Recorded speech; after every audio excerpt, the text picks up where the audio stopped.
Hello, everybody, and welcome back to another Thursday evening on the Disc Connected. We're here with somebody that I respect and admire quite a bit, Mr. Troy Howarth, tonight. Troy, thanks for volunteering to do this. Thank you for having me. Got Klaus over his shoulder and ready to hang out. We're going to be talking about Peter Cushing tonight.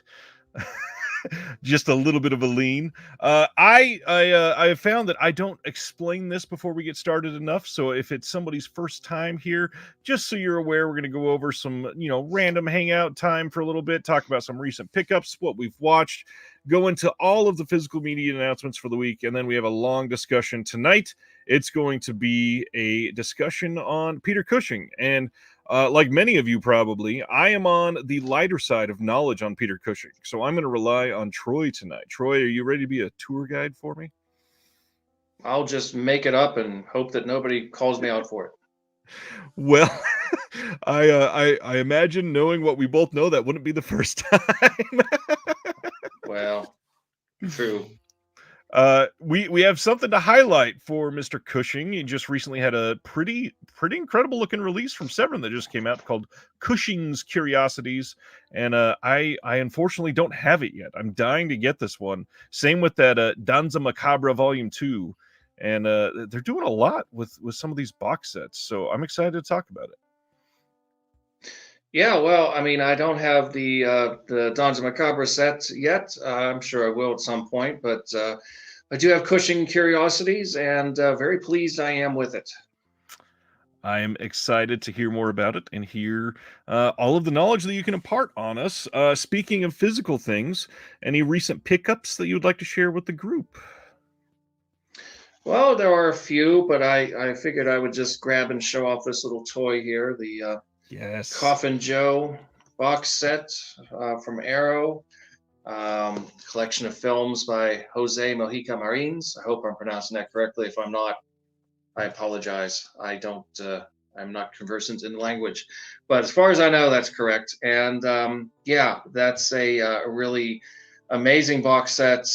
These are films, some of which have never really been presented properly on video before. As I'm sure you remember, Synapse put out some of the films in the US a long time ago on DVD. So these are long overdue upgrades with all kinds of new special features. And apparently, I've not dug into it yet, but the remastering on the films is pretty mind blowing. So good stuff. For those that haven't heard yet, I haven't posted anything about it. We weren't going to talk about it in news, but should highlight here. There's likely going to be a disc replacement for one of the discs in this. There's one of the films, the captions stop at 33 minutes in, and for some reason they're just not existent for the rest of the film. So I'm sure they're going to have to replace that. It's not in English, and yeah, they'll get that out to everybody soon, I'm sure. And Arrow's usually pretty good about that, so we will. I'm sure here in the next 1 or 2 weeks about that, since it's happening for everybody. Well, it Yeah. happens. Even Paramount put out a 4K of Rosemary's Baby recently, and they had to do a replacement because there was a line of dialogue that Ralph Bellamy says late in the film that I was watching and I thought, wait a second, I know this movie very well. Where's that line? And then sure enough, I saw there was a replacement program, which I already got my replacement and the line is back. So that's good. That's very fast for a studio, to be honest. Mm-hmm. Couple things for me. I finally got in Weird, the Al Yankovic story on 4K. This is the Shout release. Wanted this since it got announced. Love Weird Al. Been to one of its concerts. Have you ever been into Weird Al? I'm sure somebody of your age were quite some time with him.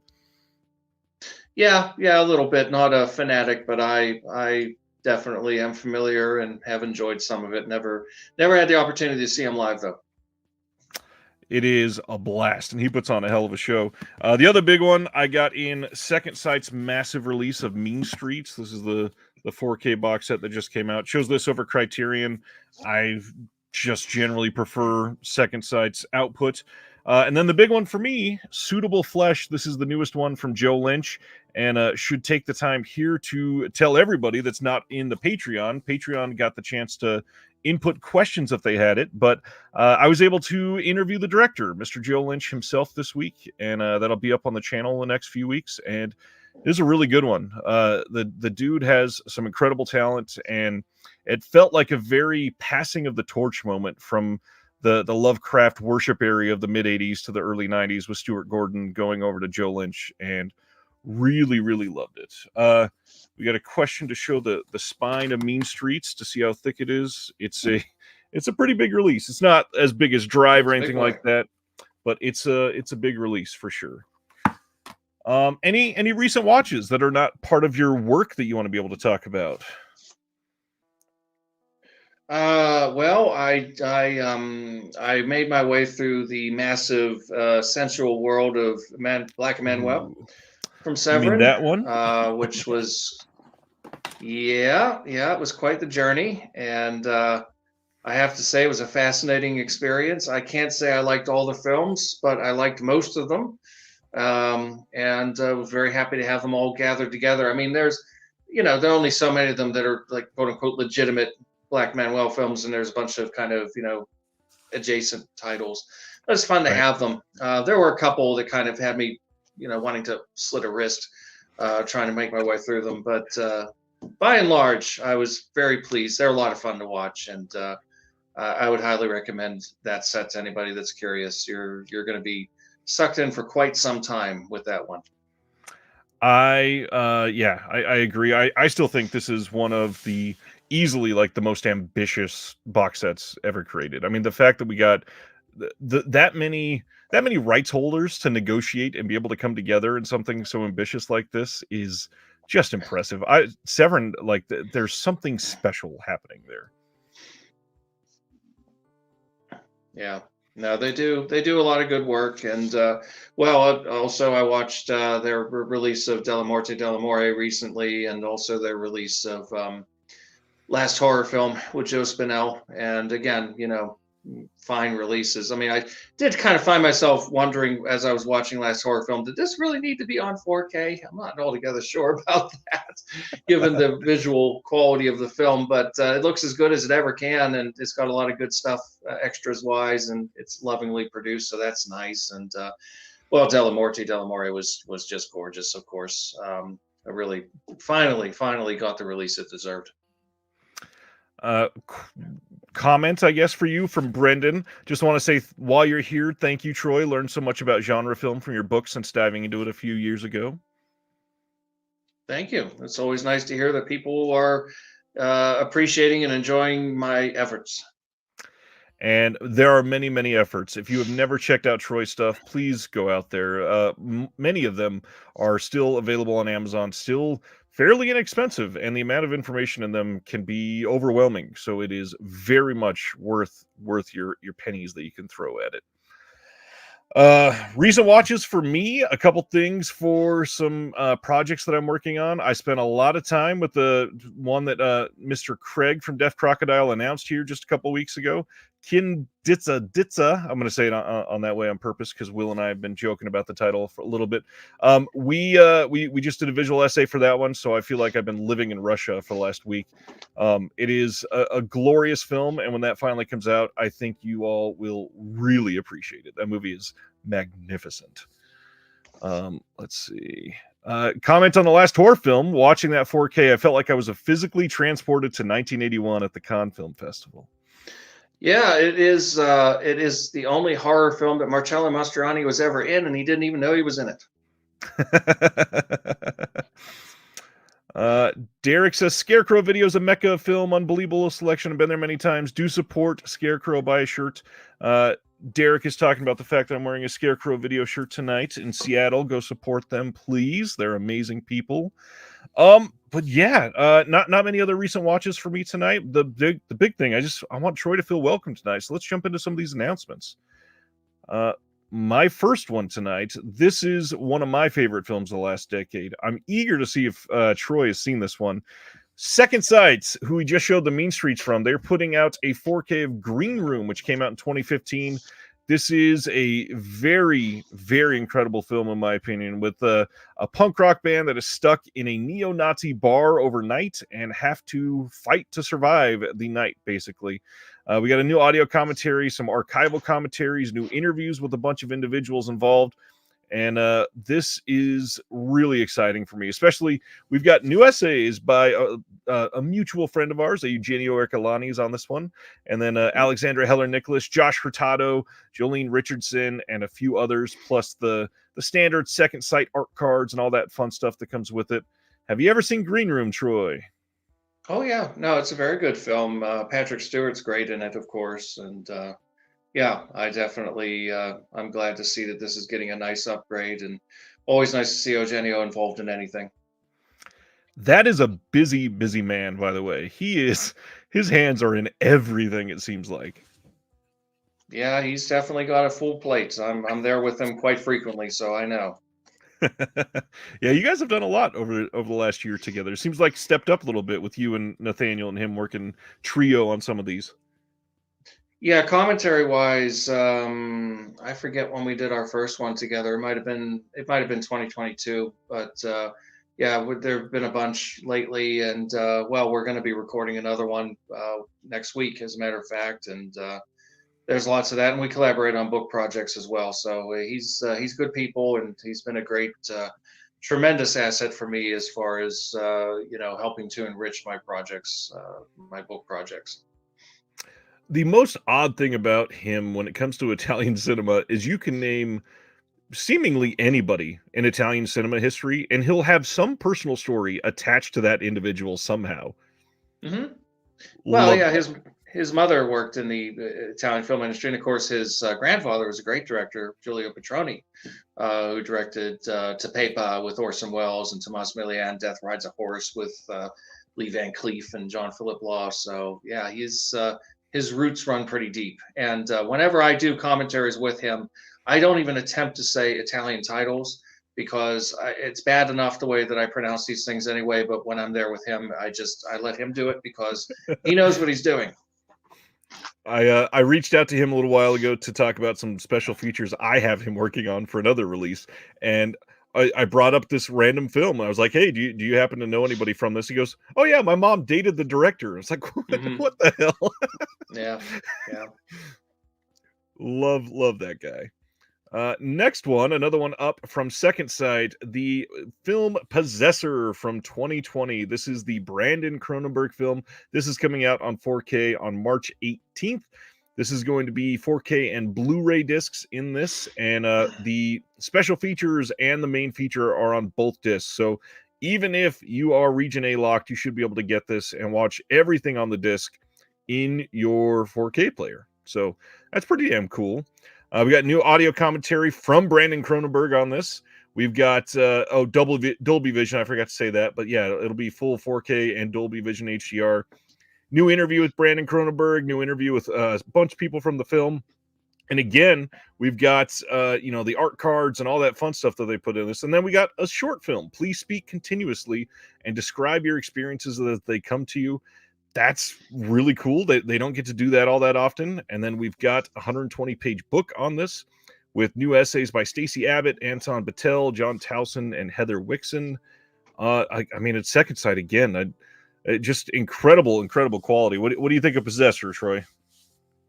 Very interesting film. I'm not entirely aboard the Brandon Cronenberg train just yet. I love his father, but between this and Infinity Pool, he's definitely very interesting. I find the films more.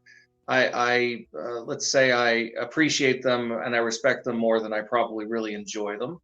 But they're definitely interesting. They're definitely original, and yeah, he's definitely somebody that I'm interested to watch as he evolves. Did you ever get a chance to see his first film, Antiviral? I didn't see that one. Just the two I mentioned. And like I said, I thought they were, they're definitely well worth seeing. They weren't the types of films that made me say, "Oh, I can't wait to watch that again." But you never know. Sometimes you see them again later down the line, and they click with you more. So they're not films that I would write off by any means. I would agree there. I really liked Possessor, and for some reason, still haven't watched it since that first time. It's Hmm. nothing that super drew me back into it, but especially for a second film, it took Yeah, some swings. It was not something that yeah. you would expect from a second film. But then again, it's a Cronenberg, so I mean, it's kind of in his veins, probably. It runs in the family. Exactly.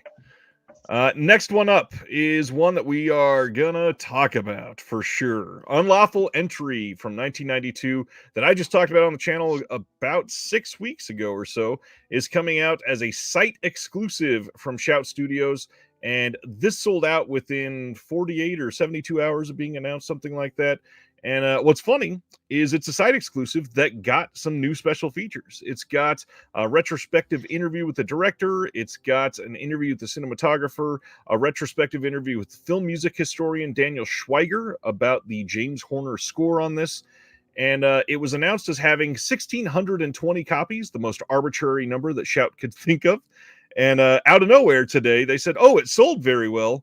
How about now we announce that we can sell 980 more of them? And so this limited edition copy is going now all the way up to 2,600 titles. And those 980 will be going back up for sale when they get to the warehouse.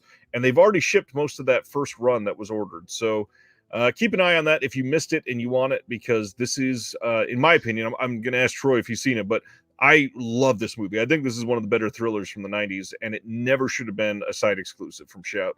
Troy, Unlawful Entry, have you seen it? Not in so many years. I would hate to comment on it. I have very fuzzy memories of seeing it many years ago. I'm not crazy about the whole site exclusive model. I don't really understand it. I've heard people try to rationalize it as some kind of a licensing thing, which doesn't really make sense to me. I don't think that's really the rationale. I know that there have been some site exclusives that left a lot to be desired. So I'm glad to see that this one, will hopefully be a nice addition. Hopefully the transfer is good, and they put some features on, so that's nice. Where they got this number from, I don't know. Maybe they have a dartboard with numbers on it and they just hit it. I don't know, but hey, whatever. I mean, good for those who want it, but I don't really understand that. I don't understand how you could argue that it could be a contractual thing for the numbers when they can just pull out another 980 because it sold well. No, it doesn't make sense to me. I mean, what license or I mean, what would the advantage be? Well, we'll give it to you for a little bit cheaper if you only print 1,100 copies. Okay, we'll do it. I mean, I don't understand that. That doesn't make sense to me. So, I think they kind of don't have faith in some of these titles, and they figure, well, we don't want to do a full run, so we'll just do a limited number and see how it goes. And then if it does well enough, hey, we'll print some more. And yeah, I mean, well, these next 900 sold so well, we'll print another 1,000. I mean, whatever. It's not my place to say. Either way, it's a movie starring Kurt Russell and Ray Liotta. This should have been a regular collector's edition wide release for everybody. And the biggest thing that nobody ever says about these site exclusives is they only ship to the US and sometimes Canada. So nobody else in the world can get them. And Unlawful Entry doesn't have another Blu-ray release that's legal. There's a couple bootlegs out there, but this is a big deal. Like, this is a title that a lot of people have wanted for a long time. Yeah, hopefully a UK label will pick it up or something and even the playing field a little bit. That would be swell. And honestly, with what Umbrella's been pumping out lately, I feel like they could do a lot with this title. Yeah. Umbrella, there's any number of different boutique labels that are either in the UK, Australia, Germany, all kinds of places. I'm sure this will turn up somewhere else. It's surprising every now and again the films that kind of fall through the cracks for the longest time. I mean, we've seen a lot of that, films that you wouldn't think, not even necessarily huge films, but movies that you'd think would have a release and they just don't. I mean, one of the ones that I'm totally perplexed by and don't know why it's not available, I'd love to get it, is This Boy's Life with De Niro and DiCaprio. And I've looked around and I guess it had Blu-ray release at one point or another in one country or other, but it's not in print right now as far as I can tell. And that's a strange one. Like that's a movie with a big cast and has some name value to it. So, but who knows? Yeah, who knows indeed. All right, going to the next one. That's enough about Unlawful Entry. The next title coming from Neon Eagle, who is associated with Cauldron, of course, is Ninja Terminator from 1984. Pre-orders went up for this last Friday, and this is the first ever authorized disc release in North America. It's got a 4K scan of the OCN. and includes the right aspect ratio for the first time, includes the original source film too, which is called The Uninvited Guest of the Star Fairy. And this is going to be in the limited release. It's going to be 2 Blu-rays in their own case, housed in a rigid slipcase with art by Justin Coffey and a 40-page perfect bound book with new writing on this. And it's going to be one of these. The second disc is going to be in the limited edition only. So there will be a standard for Ninja Terminator, but it will not have The Uninvited Guest of the Star Fairy. So if you want this Godfrey Ho gift to humanity, you might want to jump on this soon. And I mean, this is a fun looking release. Troy, I don't think we ever talked about stuff like this. Are you into any of the martial arts titles that have been coming out recently? It's not really my thing as such. I've seen this one, in very blurry condition. Of course, it's somewhat infamous, but it's an interesting, it's a fun movie. I mean, what can you say? That's never really been my big thing, though. I've gotten a lot more into kind of South Korean films in recent years. Very interested in a lot of the films that have been coming out, and not just the genre scene, but all kinds of different types of films. It's been quite interesting to explore, but not so much into the kung fu, ninja kind of scene so much. Yeah, I get that fully. Next up is a Sony Pictures Classics title coming on February 20th, and I don't know how to pronounce this myself. The Lucian Defense, the Luzon Defense. This is from 2000 with John Turturro, and I have never seen this one. Is this one that you're familiar with, Troy? No? Nope, never heard of it. But it's Turturro, and I've pretty much always liked him. And Turturro around 2000 was great, so Yeah. I'd love to check it out. And Yeah, it's could a be interesting. chess movies. There's some pretty good chess movies out there. Next up from Kino, coming soon as part of their Kino Classics line, is Tin Min from 1918. This is going to be a pretty great looking release. I mean, they, as far as I'm aware, Kino's not done a whole lot with stuff this old in a little bit. So this is pretty dang exciting coming from them, and just another one of the silence they're adding to the Kino Classics line. Troy, any silence that you've loved for a long time? Yeah, it's funny. I saw the first silent film I ever saw was when I was a child. I think it was Family Opera, and I'd been warned ahead of time because I wanted to see it so badly, and then my mom tried telling me, "Well, it's a silent movie." I said, "No, I don't care. I want to see it." And then, of course, I got it home and I watched it. But why can't I hear anything? What's a silent movie? So it took me a while to kind of get into silent films, but I'm happy to say eventually I did in a big way. I love them. I mean, there are so many wonders. They were some of the most innovative films were being made during that time, and there was a tremendous kind of reset that happened when sound was brought in because of the equipment and everything that sort of changed the playing field. All these incredibly very visually dynamic movies that were made by directors like Paul Lenny and Fritz Lang and Murnau. A lot of the German films in particular were incredibly adventurous, and we kind of lost that for a while with the early sound techniques and sound technology. So all the big titles, obviously Nosferatu, Caligari, The Golem, Cat and the Canary, which I believe is coming out on Blu-ray sometime pretty soon. I'm excited about that. Yep. Faust, The Last Laugh. I mean, it's just the list goes on and on. Sunrise. Lots of wonderful, wonderful silent films. So I'm always excited to see films of that vintage being kind of rescued and put out there. It's very important because a lot of these films have never really been available in really decent copies before. What's funny is we're about to talk about the Cat and Canary in just a couple of minutes. And we got a question from Michael for you. Speaking of movies missing from Blu-ray, Troy, have you seen Mute Witness?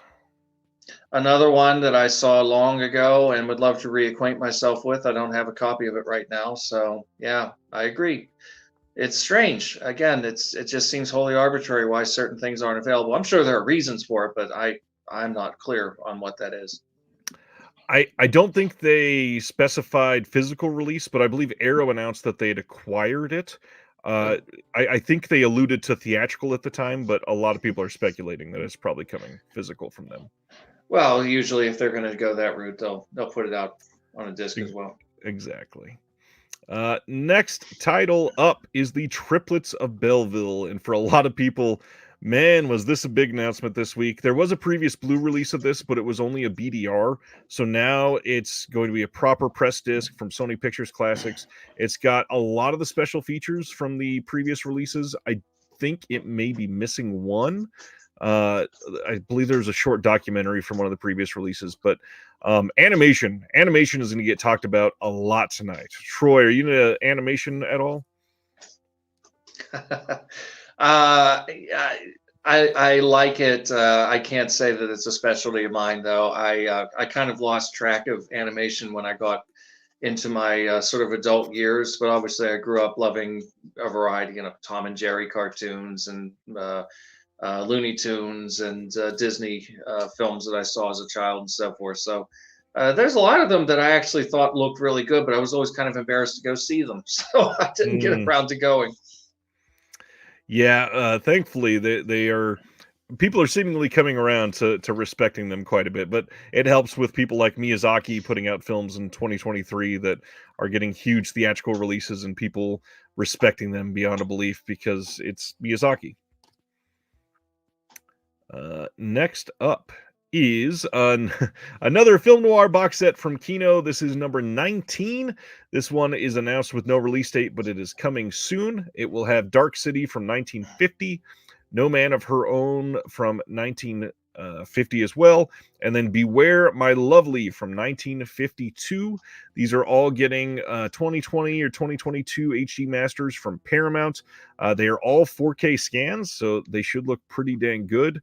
And these are supposed to be 3 pretty solid films in this one. I don't think I've seen any of these. I may have seen No Man of Her Own. Yeah. I'm a big noir fan, so this made me very excited for one reason and one reason only, and it's Beware My Lovely, which is another film I've been saying for years, where is this movie, along with The Desperate Hours with Humphrey Bogart and Frederick March, which finally came out. Beware My Lovely is Ida Lupino being terrorized by Robert Ryan. It doesn't get much better than that. Robert Ryan's one of my all-time favorite actors. He could play heroes. He could play villains. He could play villains that were oddly kind of sympathetic and also just totally vile, like his bigot character in, oh God, I can't remember the Edward Dmytryk film off the top of my head that he was in. The title is escaping me, but I mean, he could do pretty much anything. I mean, an amazing actor. So I'm so happy to see this film coming out in Blu-ray in the US. I think it got an Australian release in one of those really very steeply priced sets, so I'm glad I held off. Dark City is also, it's not bad, it's decent. Charlton Heston. Actually, it was Heston's first film, if I remember correctly. But No Man of Her Own, I don't know that I've seen that one, but regardless, I'm going to be picking up this set for Beware My Lovely. Love this. Severin in the chat says, can only imagine the titles for the Dark Side of Cinema XXX. Maybe it'll be erotic thriller neo-noirs. That'd be nice. Next one is The Wolf House from 2018 is getting a Blu-ray on May 21st from Kim Stim themselves. This is also going to include a selection of short films, and a mutual friend of ours, Celeste La Cabra, just recently spoke this out into the ether, using this as a wish list item. Please put this out on Blu-ray, and it took literally less than, I think, 60 days from when Celeste said that to the announcement. So that's pretty dang good odds, and I know a lot of people are very excited about this. I've not had a chance to catch up with this one, but it seems to be pretty experimental and supposed to be pretty good. Yeah, Celeste only has to mention a title. I have to buy it when it comes out in a foreign edition that's overpriced, and then it'll come out over here in a better version that's much cheaper. Well, keep it up then, Troy. Oh, I do. I just ordered a 4K of Mario Bava's Black Sunday, so to benefit humanity. Sweet. I'll be looking forward to that Kino announcement any day now. It could happen. Next up, speaking of animation, Kung Fu Panda on 4K is coming on March 12th. The big thing for a lot of people that are into sound is this will have a Dolby Atmos sound set on this instead of the old 5.1 that it had previously. So if you are really into Kung Fu Panda, which to be fair, it's a pretty decent movie. It's not amazing, but it's pretty decent. You might really want that. Next up is the one we just mentioned. So Eureka. Last week we discussed that Eureka was coming to the US under the MVD distribution model, and they announced their first 2 titles. The big thing is that, as Troy alluded to, they are putting out The Cat and the Canary from 1927, and they are also releasing Black Mask, the Jet Li film from 1996. Both of those films will come out in the US and the UK. Should be right around the same time, probably same day actually, or one day off, but yeah, at the same time. And yeah, I mean, Eureka coming out of the gate with some pretty big things. Yeah, Cat and the Canary is wonderful. I mean, it's one of the early old dark house thrillers, and of course, it's been remade numerous times. They did a version 1939 with Bob Hope, and then Radley Metzger, of all people, who was famous for his kind of high gloss, high sheen erotica films. He made a version in the late 70s with like Carol Lindley and Daniel Massey and Edward Fox, a lot of good actors. But the 1927 version by Paul Lenny is the best one. It's the gold standard, and was a big influence on one of my great favorite movies, James Whale's The Old Dark House from 1932. I just watched that one for the first time last October and loved that movie. That movie is remarkable. You are very lucky that you get to see it now the way it looks. I remember the first version I saw was taken from a bootleg VHS that was it was so dark, it was so muddy, you couldn't see what was going on for chunks of it. So not surprisingly, I didn't much care for it when I first saw it, also because it wasn't quite what I expected. It's not really a straight horror film. It's very much a dark comedy, although it does have some creepy stuff in it. But the way it looks now, oh, it's just amazing. When I saw the Blu-ray release that came out a few years ago, I couldn't believe that they were able to make it look that good. That movie got me from the opening scene, like the amount of rain pouring and the silliness of driving and what they were driving in right then. Yeah, Raymond Massey complaining about the weather and the water trickling down his neck, and Melvin Douglas just being incredibly just sort of cynical about everything. It's just a wonderful film. It's so perverse too. I just deeply love that movie. I'm glad. MVD Rewind. They're putting out Sabotage from 1996 on May 7th. This is the Mark Dacascos film with Carrie-Anne Moss, Graham Greene, and Tony Todd. This will have a new interview with Mark Dacascos that is 32 minutes long. That's a long conversation to have about Sabotage. And they also got a new interview with Tony Todd. Like, to get those 2 names for this, that's pretty dang cool. As usual, the MVD Rewind, it'll have that classy MVD slipcover for the first print run. But I've never seen this one. Is this the type of movie that you were into in the 90s, Troy? I like a good action movie, but I don't think I ever saw this one. It doesn't ring any bells, but they're missing an opportunity not to get William Shatner to narrate a trailer for it so he can say sabotage. There's still time, MVD. Check it out. Next up, March 12th on 4K and Blu-ray, Warner Brothers is releasing the new iteration of The Color Purple from last year. I've heard pretty great things about this one. I've not been able to check this one out yet, but it's got a lot of incredible actors in this one, and yeah, it's a musical. Yeah, I'm kind of allergic to musicals. I must confess, it's the one genre that kind of eludes me. I don't understand it. I mean, it's no more ridiculous than people turning into werewolves. I understand, but I've never understood like The Sound of Music. They're running away from the Nazis. Let's stop and sing a song. Or West Side Story. You know, we're gonna have a fight. Let's sing. I don't know. I don't get it. I've of course seen Spielberg's version, which I'm not crazy about, honestly. I think it was very well intentioned, very nobly intentioned film, but it kind of watered down the material too much for my tastes. But you know, why not? If you're going to do something different, do a musical version, and maybe it's a wonderful film. I haven't seen it though. They're going very different. I think so. Very different. Next one, we got a bunch of Criterion announcements and big month from them. The first thing really to point out is that almost everything is a 4K release this month from Criterion, which is a far cry from Criterion of just a couple of years ago. So obviously this one is a re-release, but on April 2nd, we are getting La Haine on 4K. This is from 1995, the Vincent Cassel film. No new special features, of course, because it's Criterion and they're just putting it on 4K. I'm sure you've seen this one and have at least something to say about it. Oh no, it's well worth checking out if you haven't seen this very powerful film. I mean, again, Criterion, it's I don't know, it's a controversial topic because there are people that are just, well, I guess it's true of any label. They're kind of fetishists who just won't hear anything against certain labels, and I don't really understand that. Criterion was indeed the gold standard for many years. I think they've gotten rather lazy more recently. When Night of the Demons 2 is getting a stacked edition on Blu-ray, and some of the things they're putting out are just getting like a little featurette or a trailer.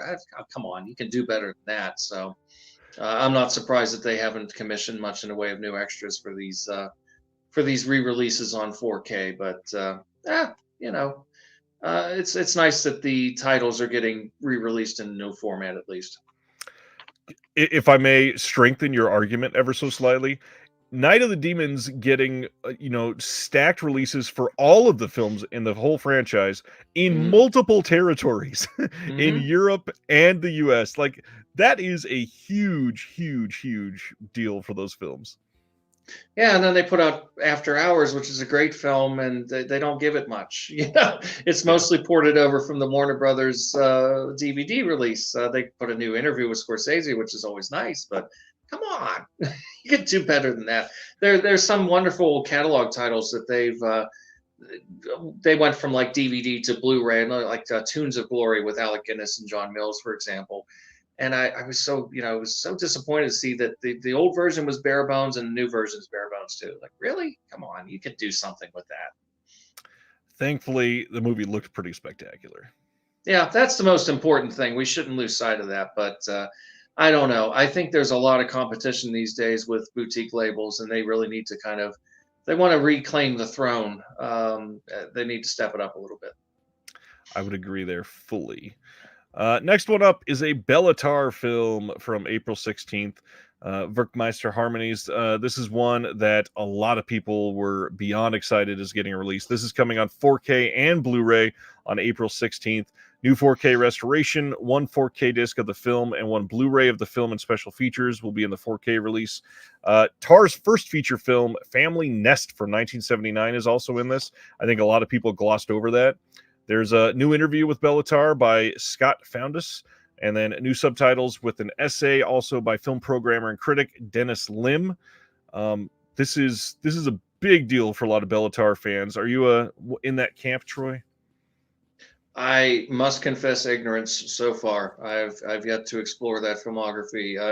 As passionate as I am about a great many filmmakers and have delved into everything they've ever done, there are some that have just completely escaped me so far. So Bellatar will cross my path one of these days, but not thus far.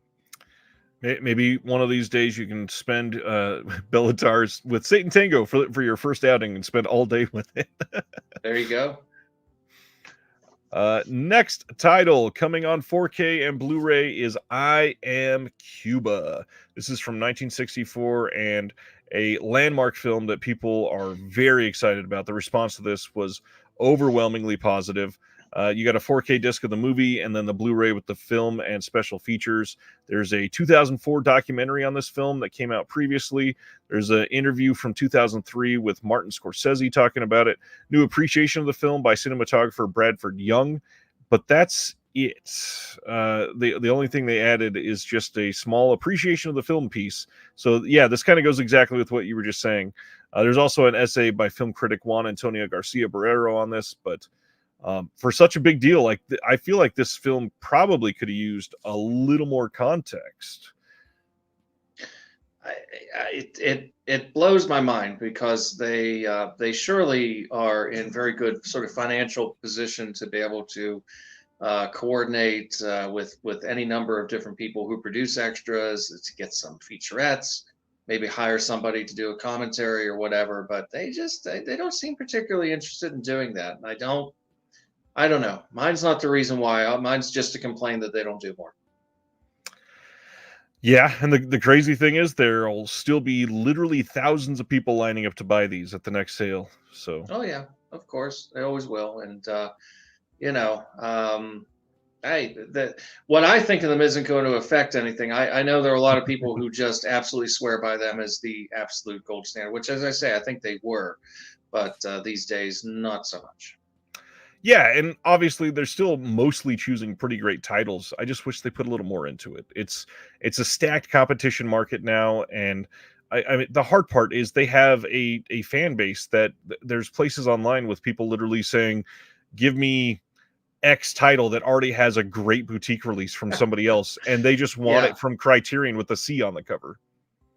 Yeah, that I've never understood. They put out a Blu-ray of David Lynch's The Elephant Man, where a studio can now put out a 4K, and people were losing their mind. Oh, Criterion's putting out, but the studio Canal did a better version. It's nicer. It doesn't matter. I mean, it's the label. This is true of so many different things. It's like people get obsessed over labels on shirts or shoes or anything else. That's all that matters. I mean, for years, people were just kept saying, "Oh, I wish they would put this movie out," or Citizen Kane. They finally did. They put out a 4K, and for years, they had a Blu-ray out, which was a perfectly nice special edition Blu-ray. I wanted through Criterion. Well, I mean, eventually they got to it and they did a fine job with it, but I don't know. Like I said, it's a little bit mysterious to me. It surely is, but either way, it'll be a good release, and I'm sure it'll look fantastic. Next title is one, again, like every single title this month, people went crazy for. This one, notwithstanding, April 30th on Blu-ray only, Criterion is releasing Dogfight from 1991 with River Phoenix and Lily Taylor. And this is one that people have wanted for quite some time. New 2K digital restoration on this. We got an audio commentary featuring Savoca and the producer Richard Guay. New interview with Savoca and actor Lily Taylor, conducted by Mary Herron. That's pretty dang cool.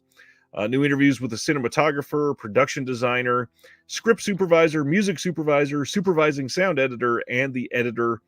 And you got an essay by film critic Christina Newland on this one. And I mean, this is a pretty stacked release. That's a lot of new stuff that I could be excited about. Yeah, that's more like it. That should be kind of the norm. But it's obviously it's not. So, good for this particular film that it got that kind of treatment.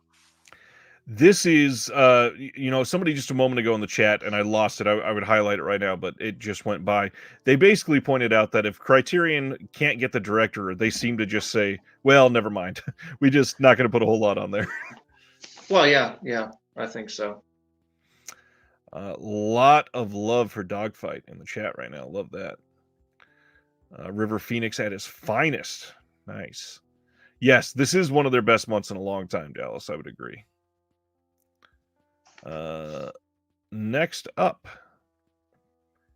is the last from Criterion, Picnic at Hanging Rock, coming on April 9th on 4K. We all probably could have guessed this was coming after Second Sight put out their 4K. No updates to the Criterion release, no new features or anything like this, but this movie looks pretty great in 4K. I believe it's the exact same scan as Second Sight. They may have done their own in-house restoration work on something. There could be an ever so slight difference. Honestly, probably not, though. It's a killer movie, though. What do you think of Picnic at Hanging Rock? Well, it's a great film, but they're putting out the shortened version. Yeah. That's the problem. I have the same issue whenever they put out, they did the Fellini set, for example, which was a wonderful set in many respects, but they have this kind of snobby attitude towards English dubs. And, I understand the whole sort of purist thing, and people think that, these films should be watched in Italian, but that's not always necessarily true. In some of the cases, some of the films were shot in English and had the actual actors' voices on the soundtracks, and that should have been included. So in a case like this, unless there's something I'm missing, I don't understand why they don't also include the full uncut version. This runs like 10 minutes longer, as opposed to this shortened version, even if that's a preferred cut. I think if you're going to do it right, you should put both edits on there. I'd say that's true of just about anything. I mean, if there are multiple versions, I'm talking significant differences, not necessarily, uh, one version's missing a couple minutes due to censorship or something, but like reconstructed versions, really alternate versions, they should be included. So that's kind of the issue I have with this release. It's a great film, but it's inherently flawed. This is true.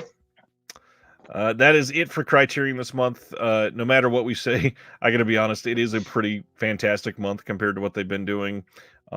5 incredible releases. I'm sure they're all going to look great, and 80% of them in 4K. That's a big deal for a company like Criterion that took so long to come to that format. So that could be a sign of things to come. That could be a sign of a tide change. It could just be a really good month, and it could be back to square one tomorrow. So we shall see. Next one is another 4K release that Troy is intimately familiar with. How about we talk about some Burial Ground? So Severin just put up on their website that they are shipping Burial Ground in 4K in early February, and this will be coming out widely shortly after that. This is the 1981 film. That is incredible.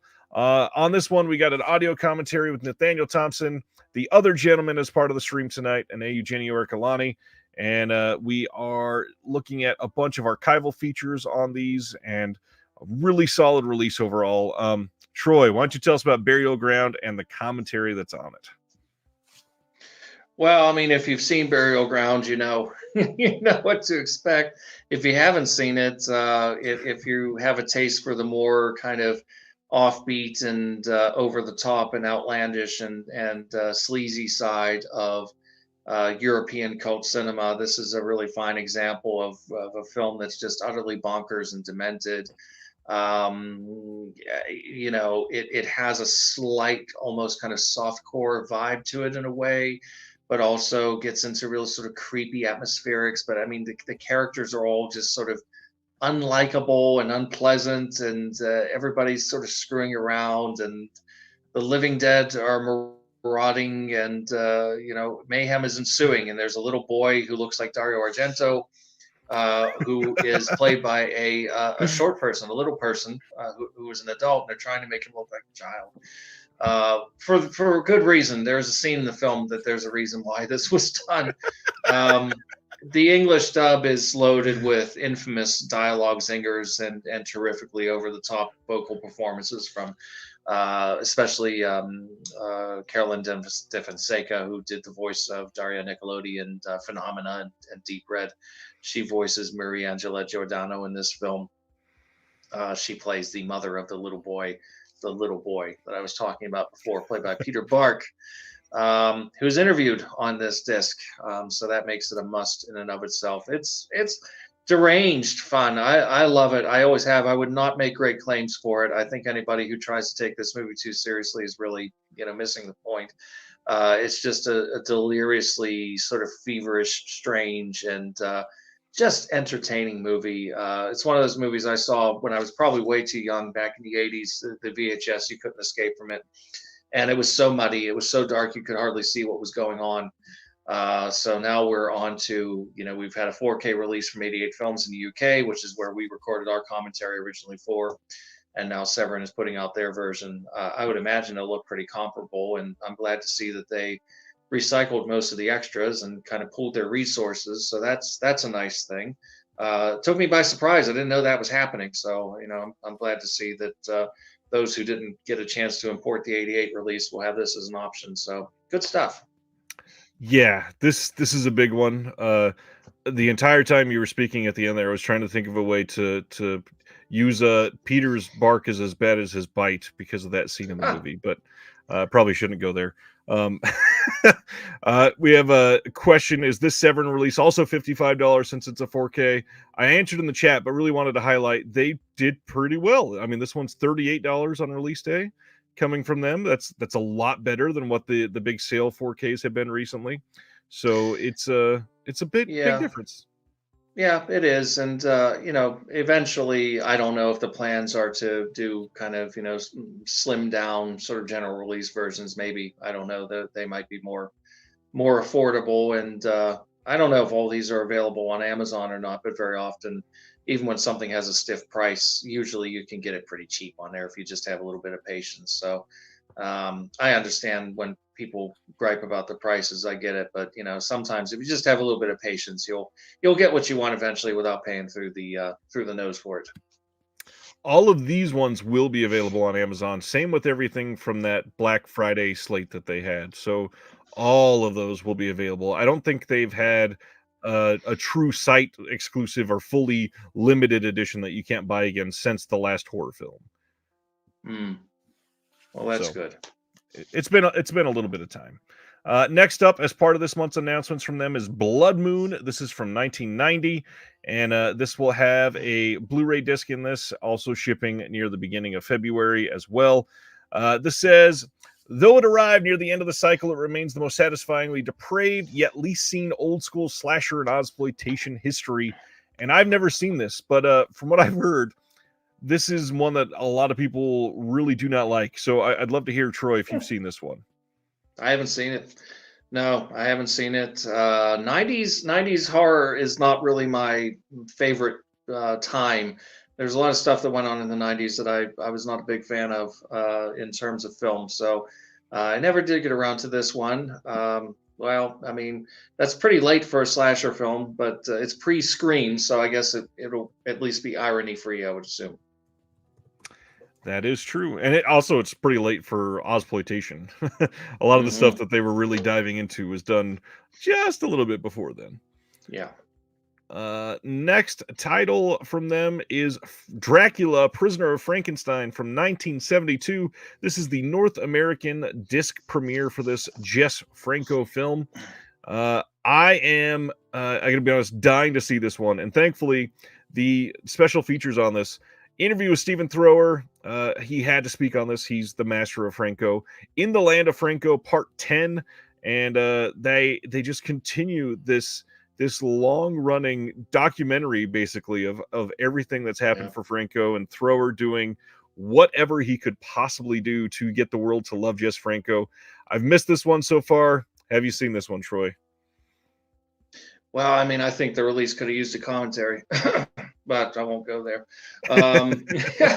I have, and most people who've seen this film in the U.S. of a certain age saw it under the title "The Screaming Dead," and it's one of the most infamously awful pan and scan VHS releases of all time, because this is a widescreen film, 235.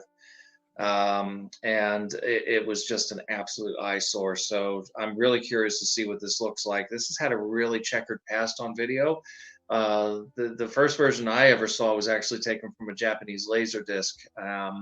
It's virtually a silent film, but if you take my advice, if you watch it, I would recommend watching it in Spanish. Don't watch it in English, because the English dub adds a lot of voiceover, which really kind of ruins the mood. In the Spanish version, a lot of it unfolds with just sort of sound effects and weird kind of bird calls and things like that. It's not really a lot of talking going on. You have Dennis Price, who's one of my favorite actors, playing Dr. Frankenstein. He's at death's door by the time he does this film. He's looks much older than he really is. The drinking has taken its toll.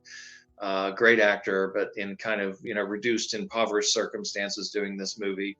And Howard Vernon, another actor I love, playing Dracula, almost a kind of pantomime version of Dracula with a sort of weirdly colored face and fangs and a top hat. And it's a very strange movie. It's Jess Franco. I mean, if you like Franco, you probably will like it. If you don't like Franco, this is not the movie that's going to win you over. I like it. I prefer the kind of sister production that he did with the same cast called The Erotic Rites of Frankenstein, which I think is a much more compellingly weird movie. But this is a really strange one too, and I'm really excited to see this. I wasted no time putting in an order for this one. Nice. Yeah, this is a pretty fun month from them, and not only are we getting those 3 titles, they also are doing some of their fun bundles, including this hilarious Burial Ground pillowcase. And gotta ask, are you getting the pillowcase, Troy? No. You don't want to sleep with them? We're just going to let it go at no. I'm not doing the pillowcase, no. I will pass on that, but I'm glad that there are people out there that want to have the toys and the carry-on bags and the plushies and the pillowcases. That's fun for those who want them, but it's not so much my thing. I got to admit, the shirt for this is pretty nice for Burial Ground. When the moon turns red, the dead shall rise, and it says the gates of hell have opened at the bottom. But it's also a Paul Bearer press shirt, and they're always super high quality, very comfortable shirts. I'm not getting the shirt, but man, it's a nice design. They also have the Just the Disc bundle, which actually saves you some decent money if you're getting all 3. I gotta laugh a little bit because it is literally $1 below the free shipping threshold. They could have just made it 80 and shipped it to you for free, but no, can't do that. Gotta draw the line somewhere. And then finally, you can do a bundle with all of the goodies this month, all 3 releases, t-shirt and pillowcase, if you really want everything. Yeah, this is a fun month from Severin, and kind of came out of nowhere. We knew we were getting Burial Ground in 4K, but not anytime soon, and not with these 3 films together. It's a fun package. Yeah, Dracula or Prisoner of Frankenstein was the real surprise for me. I had no idea. Very glad that it's happening. So I'm a committed Franco fan. I'm not one of the Franco fans that defends everything he ever made. He made some lousy movies, but I do like this one. I think it's just don't go in expecting a traditional classical kind of horror film. It's not that type of film. You heard it here first, everybody. Dracula and Frankenstein. It's a classic exploitation-driven grindhouse slasher from whatever other tropes I can throw at it. No, it's going to be off the wall. Yeah. Let's see. Next up is a little-known film with Christopher Lee called The Whip and the Body by Mario Bava, which I have a feeling that Troy has a lot to say about this film. Well, it's one of Bava's best films. Nathaniel Thompson and I did a commentary for the 88 Films release, which also included a second commentary by Kim Newman and Sean Hogan, I believe, as well as interviews with Lamberto Bava, Mario's son, Sergio Martino, who worked on the film in a behind-the-scenes capacity, and Ernesto Gastaldi, who wrote the script as well as a booklet, a nice thick booklet with essays. This version's rather pared down by comparison, but it is using the same scan that 88 was able to put together for their release. And let me tell you, if you want a more stacked version, then that's the one. Obviously, you would want the 88 one because it's got a lot more extra stuff on it. But if you're not region B friendly, or if it's too expensive for you, whatever, this is a good way to see it, because the previous high def versions of this movie looked horrible. They were way too murky. They were way too dark. The colors were all wrong. The characters looked like Oompa Loompas. Colors were just completely wrong. This isn't even a matter of interpretation. I mean, it was just wrong. But now it looks fantastic. I gather there were some people online that were trying to argue that the German DVD looked better. I suggest they go get their eyes checked, because that's just simply not true. The new scan that 88 put together looks sensational. Kino's reusing it for this edition. They're reusing their Tim Lucas commentary, and I don't know if there's anything else included on this or not. But if you just want to get a look at the film the way it really should look, this is a good way of finally seeing it the way it should be. It's one of Bava's very best films. Yeah, and it's coming on March 12th. It'll have the classic thin Kino slipcover and all that fun stuff, but I do wish it had a couple of more of those special features. But it's also Kino, who's going to try to sell this probably on sale a couple months later for like $9. So yeah, they can't put a whole lot on there. It'll be too expensive for them. So yeah, totally get it. Either way, great film. That 88 release looks stupendous. I just answered Brendan in the chat. If you have not seen that 88 Films release, this movie has never looked better. And I mean, hands down, most people that know Bava know this is one of the best. I love this movie, and everybody should have it. Next up, another from Kino, Cry the Beloved Country from 1951 is coming soon. We got Sidney Poitier, Canada Lee, Charles Carson, Joyce Carey, Jeffrey Keane. I've never seen this one. It's a 1951 film. Is this one that you're into there, Troy? Again, years ago, I seem to recall catching it on American Movie Classics when they used to run, old movies as opposed to what they run now. I recall it being a good film. I couldn't tell you much else beyond that, though. Exactly. About the same. Next up is a big one after last year, especially. A24 is supposedly going to put up a pre-sale for Stop Making Sense, the Talking Heads film from 1984. This will be a 4K and Blu-ray release. It looks like it will be an A24 site exclusive, one of their fancy releases. Not sure if it'll be the giant one or the smaller release. If it follows the previous patterns, it should be a regular size release from them, not the giant ones. And the date of January 27th is odd, but that's what Variety is reporting. January 27th is a Saturday, and I don't think most films are going to get announced on a Saturday unless you're Kino announcing that they're releasing something someday. That really doesn't happen. That'll probably be the day before, I'm guessing. I'm going to throw out there next Friday, the 26th, is probably when this goes live.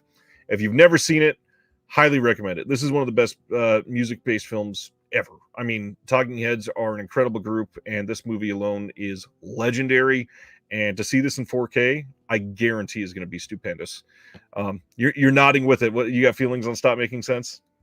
Oh no, it's up there with The Last Waltz, you know, in that sort of venue of films, you know, based around that type of music, not a musical as such, but sort of performance and so forth, you know, documentary and so forth. Yeah, it's a fantastic film, and obviously that will be much appreciated after so many years. Everything I heard about the theatrical run that this played just 2.5-3 months ago was it looks better than ever, and a legendary 4K scan. Dying to see this again. This will be mine soon. I cannot wait for this. Today alone, we got a ton of announcements, and everything else from here on out was just announced today, and there's a lot of them. First up is March 25th in the UK and March 26th in the US for this and the following two announcements. These are all coming from Indicator in March in both territories. This first one is Santo versus the Riders of Terror. They are continuing with a 4K restoration of this Santo film. This is also coupled with Lepers and Sex, the recently rediscovered sexy reworking of Santo versus the Riders of Terror, which is basically a softcore version of it. Don't expect like a full-on adult film or anything with that. You got a commentary with film historian and Mexican cinema specialist David Wilt. Some never-before-seen archival interviews on this. We've got a lucha libre specialist and filmmaker in the killer film El Crítico Enmascarado, the masked critic, assessing the film and its different versions. That's pretty damn cool. We've got alternative French credits. We got some other interviews and just some context giving extras on this film. Indicator going all in on this release, including an 80-page book with a new essay by Colin Gunkel and a bunch of archival essays. This will be limited to 8,000 for the limited edition, and I'm sure this will get a standard eventually. But this sounds like a really fun release. Any Santo for you? Have you ever been into that stuff? No, not to sound snobby. It's nothing, you know. I mean, everybody likes what they like. That never really pulled me in personally. So I have no experience to speak of with regards to Santo and the masked superhero genre. Nice. Ian Miller in the chat says, hi, Ryan and Troy. Just bought a used copy of 88's Whip in the Body. Even though I'm not region free yet, I will buy the new Kino and keep the 88 since it's one of my favorite Bava films. Nice. Got all the bases covered. Got a copy of it all. Next up is The Batwoman from Indicator. Same thing, releasing in March in the US and UK. I should mention, too, all three of these are Rene Cardona titles. Rene Cardona Sr., and this one will have an audio commentary by David Wilt as well. This one will have a bunch of similar features, image galleries, all kinds of archival information. And again, 80-page book with a new essay by Dolores Tierney with some archival essays. This one just looks fun. Love the art on these two. They really did great.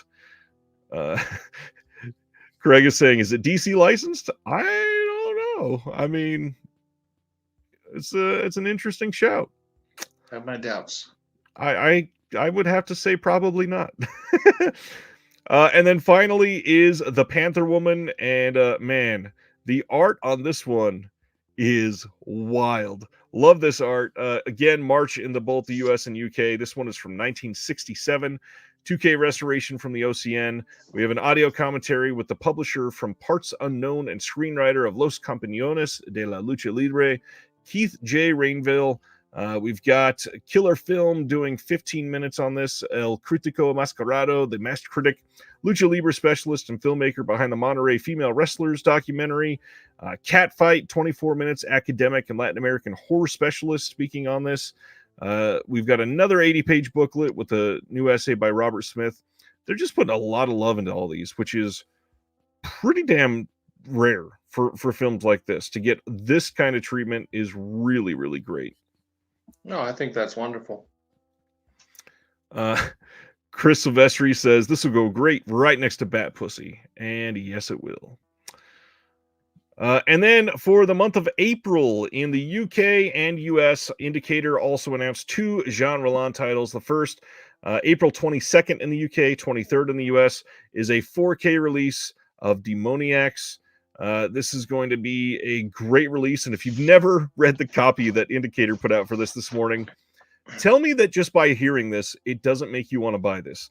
A gang of ruthless pirates known as the Wreckers rape 2 survivors of a shipwreck. The women, now mute for some reason, are guided by a mysterious clown to a ruined castle where they receive magical powers with which to exact their revenge on the gang. I mean, It's accurate, though. That is a film. It's accurate. Indicator is a gift to humanity, says Brendan. Yeah. So this one is a brand new 4K HDR restoration from the original negative by Indicator themselves. We've got 3 presentations of the film: the original theatrical, the longer explicit export version, and Curse of the Living Dead, the alternative English language cut. We got an audio commentary by Tim Lucas that's brand new on this. Selected scenes commentary with Jean Roland from 2005. There is Jean Roland introducing the film from 1998. Then there's a new presentation of an interview with the regular Roland collaborator Jean-Pierre Beaulieu, a newly edited archival interview with actor Willie Brake, and some other appreciation stuff like that. Plus, we have an 80-page book with new essay by Alexandra Heller-Nicholas on this. This will be limited to 10,000 individually numbered titles, 6,000 4K, 4,000 Blu-ray for the 4K in US. And I have a feeling, just a heads up, this one is probably going to sell very well. This is one that people have wanted for a bit in a new release. And I would probably pre-order this sooner than later if you really are dying to have this. It's a good film. It's definitely, I think, one of his most offbeat and interesting films. And yeah, very happy to see it get an upgrade like this. I don't know. Roland is like Franco. He's not for everybody, but if you can get into his sort of mood and approach and so forth. But this is more of a, it's sort of in the style of an old serial. So it's a little bit more action oriented and a little bit, quote unquote, livelier than some of his other movies, which tend to be a little bit more sort of funereal and slow paced. So this one might have a broader appeal in some respects. Did you check out any of the Roland 4Ks from last year? I have a bunch of them sitting on the pile to be watched, but I did watch the 4Ks of. I know I watched Shiver of the Vampires, which is my favorite Roland, and I was absolutely thrilled with that because it's such a beautiful looking film. And one of the other vampire films, I can't remember which one I watched, but yeah, I was definitely pleased and long overdue to get nice releases like this for his films. He's one of my favorites. It's been a blur of a year, so I may be wrong, but if I remember right, last year was the first 4K for Indicator, and they have wowed with every single one that they've put out. I think they've all looked just majestic. For a company like Indicator, I wouldn't expect anything else, but they are genuinely looking like special. They are putting a lot of work into them. And then finally, from Indicator, April 22nd in the UK, April 23rd in the US, again, 4K and Blu-ray, The Nude Vampire from Jean Roland. This one is going to get a lot of similar features. We got a commentary with Kevin Lyons and Jonathan Rigby, who they both do great work. I believe both of them are on the Cushing Curiosities set that we're going to talk about tonight, right? They are, and I'm very, very happy to see them involved in these because it's nice to have some different voices represented on occasion, and I'm very curious to hear them tackle Roland because this is fresh terrain for them as far as commentaries go. So that should be really interesting. And this is a really strange film too. This is a sort of horror sci-fi hybrid with the usual dash of eroticism. On this, we also have an updated documentary by Daniel Goyette, who was Roland's personal assistant for a long time. We've got extracts from selected interviews with Roland conducted by Goyette between 98 and 2003.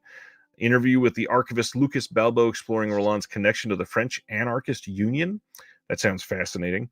Some other interviews and appreciations, and then another 80-page booklet with a selection of new and archival writings.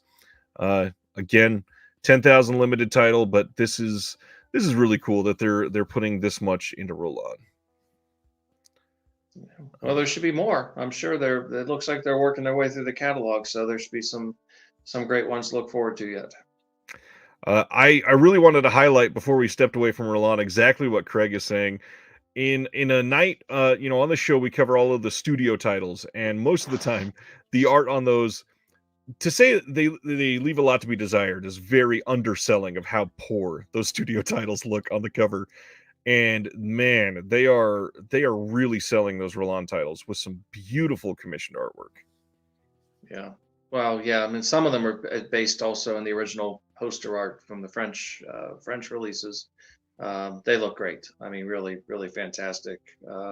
They look gorgeous. I'm not a packaging fetishist as such, but I do appreciate it whenever they put obviously a lot of love and care into something like that. They look classy. They're also not misrepresenting them in a really tacky way. Yeah, a lot of them very similar to the original art as well. Seem to be inspired by them. Mm-hmm. Mubi is releasing Priscilla on 4K and Blu-ray in the UK and Germany. Those should be coming very, very soon. Right now, it's only placeholder dates all across the internet, but I'm sure we'll hear a final date on those. I don't think Mubi is going to have it in the US, but if you really want the 4K from Mubi, they will probably have this at Orbit eventually. They've been getting a lot of the Mubi titles, so I would keep an eye on those. Then, man, this was a big deal for me. February 27th from Warner Archive, we are getting a box set and also as individual releases, and we'll talk about the individual ones in just a couple minutes. This box set is Hanna-Barbera's Superstars 10, and these are from 1987. And that year, the legendary animation team of William Hanna and Joseph Barbera brought forth a series of 10 feature-length animated features to television, all of which would feature their most popular cartoon characters. These films were sold into syndication as the Hanna-Barbera Superstars 10, each providing irresistible entertainment. Yogi Bear and Scooby-Doo each star in 3 of the films on this box set, along with a one-time-only meeting of the Flintstones and the Jetsons. Judy Jetson takes the spotlight in her own adventure, while Huckleberry Hound heads up an exciting all-star western, and the lovable Top Cat and his gang star in a story set in Beverly Hills. Also, the Scooby-Doo and the Reluctant Werewolf is going to have a bonus feature for Scooby Goes to Hollywood, and Yogi and the Invasion of the Space Bears is going to include Yogi's Ark Lark, which is an episode from Yogi's Gang. I love these releases, and I feel like they really, really killed it with this. When we talk about the individuals in just a moment, I would love to see all of these on my shelf. But man, this box set, we'll talk about that in just a second with the single titles. Hold on that thought. Let's go to the next one first. Cohen Media Group, who put out the old Dark House we were just talking about. Driving Madeline from 2023. They are releasing this on Blu-ray on March 19th. No special features, it looks like, but it's got pretty good reviews online, and it's supposed to be pretty good. I had never heard about this one until today, though. Have you heard about this one? No, I have not. Okay, so those 10 individual titles from Warner Archive. Here is the cover art for all 10 of these. We got The Good, the Bad, and Huckleberry Hound, The Jetsons Meet the Flintstones, Rockin' with Judy Jetson, Scooby-Doo and the Ghoul School, Scooby-Doo and the Reluctant Werewolf, Scooby-Doo meets the Boo Brothers, Top Cat and the Beverly Hills Cats, Yogi and the Invasion of the Space Bears, Yogi's Great Escape, and Yogi Bear and the Magical Flight of the Spruce Goose. So what's crazy is all of these are going to be up on Amazon for probably $21.99, but the box set right now you can pre-order for I think $70. So if you get the box set, you are saving quite a bit of money on all of those. So I would absolutely check this out if you are super into it. Brendan said that I willed this into existence. I've been crying for a lot of these for a long time. Love me some animation. Were you a Hanna-Barbera person at all? I know we talked about animation a minute ago. I'm going to sound very Grinchy. No, I'm not a fan of Hanna-Barbera, but I did watch a number of the Hanna-Barbera, obviously the Flintstones and the Jetsons and Scooby-Doo when I was a child, but they have not retained a place in my heart into Grinchy adulthood, I'm sorry to say. Well, I can't wait to have these. I will be the Who to your Grinch. No, I'm glad I think everything should be made available for people who like it, so that's good. I love that we go to from Yogi Bear and the Spruce Goose to Goodbye Uncle Tom in 4K. What a time to be alive. Yeah, this is wild.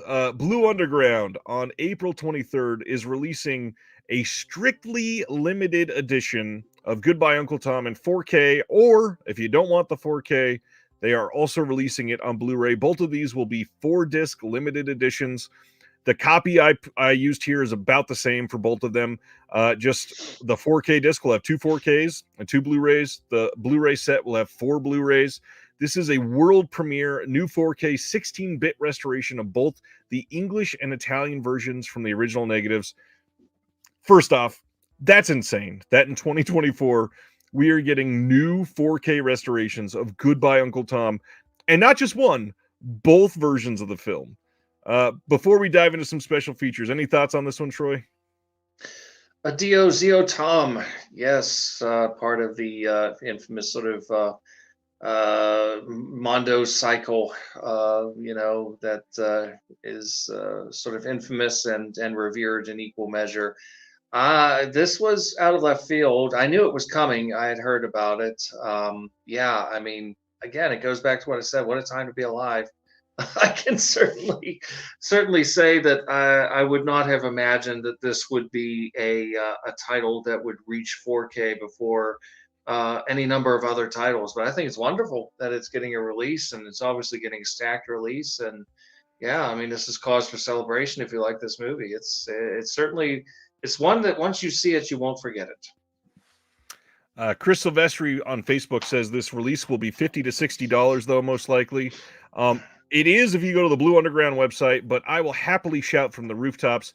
Go to Diabolic DVD right now, and you can get this for, I believe, $46 on 4K, which for a strictly limited title from Blue Underground that has never released a bad 4K, to me, that's a pretty easy purchase, especially for a film like this that is really important and one that needs a lot of context. And thankfully, we are getting a lot of context in these special features here.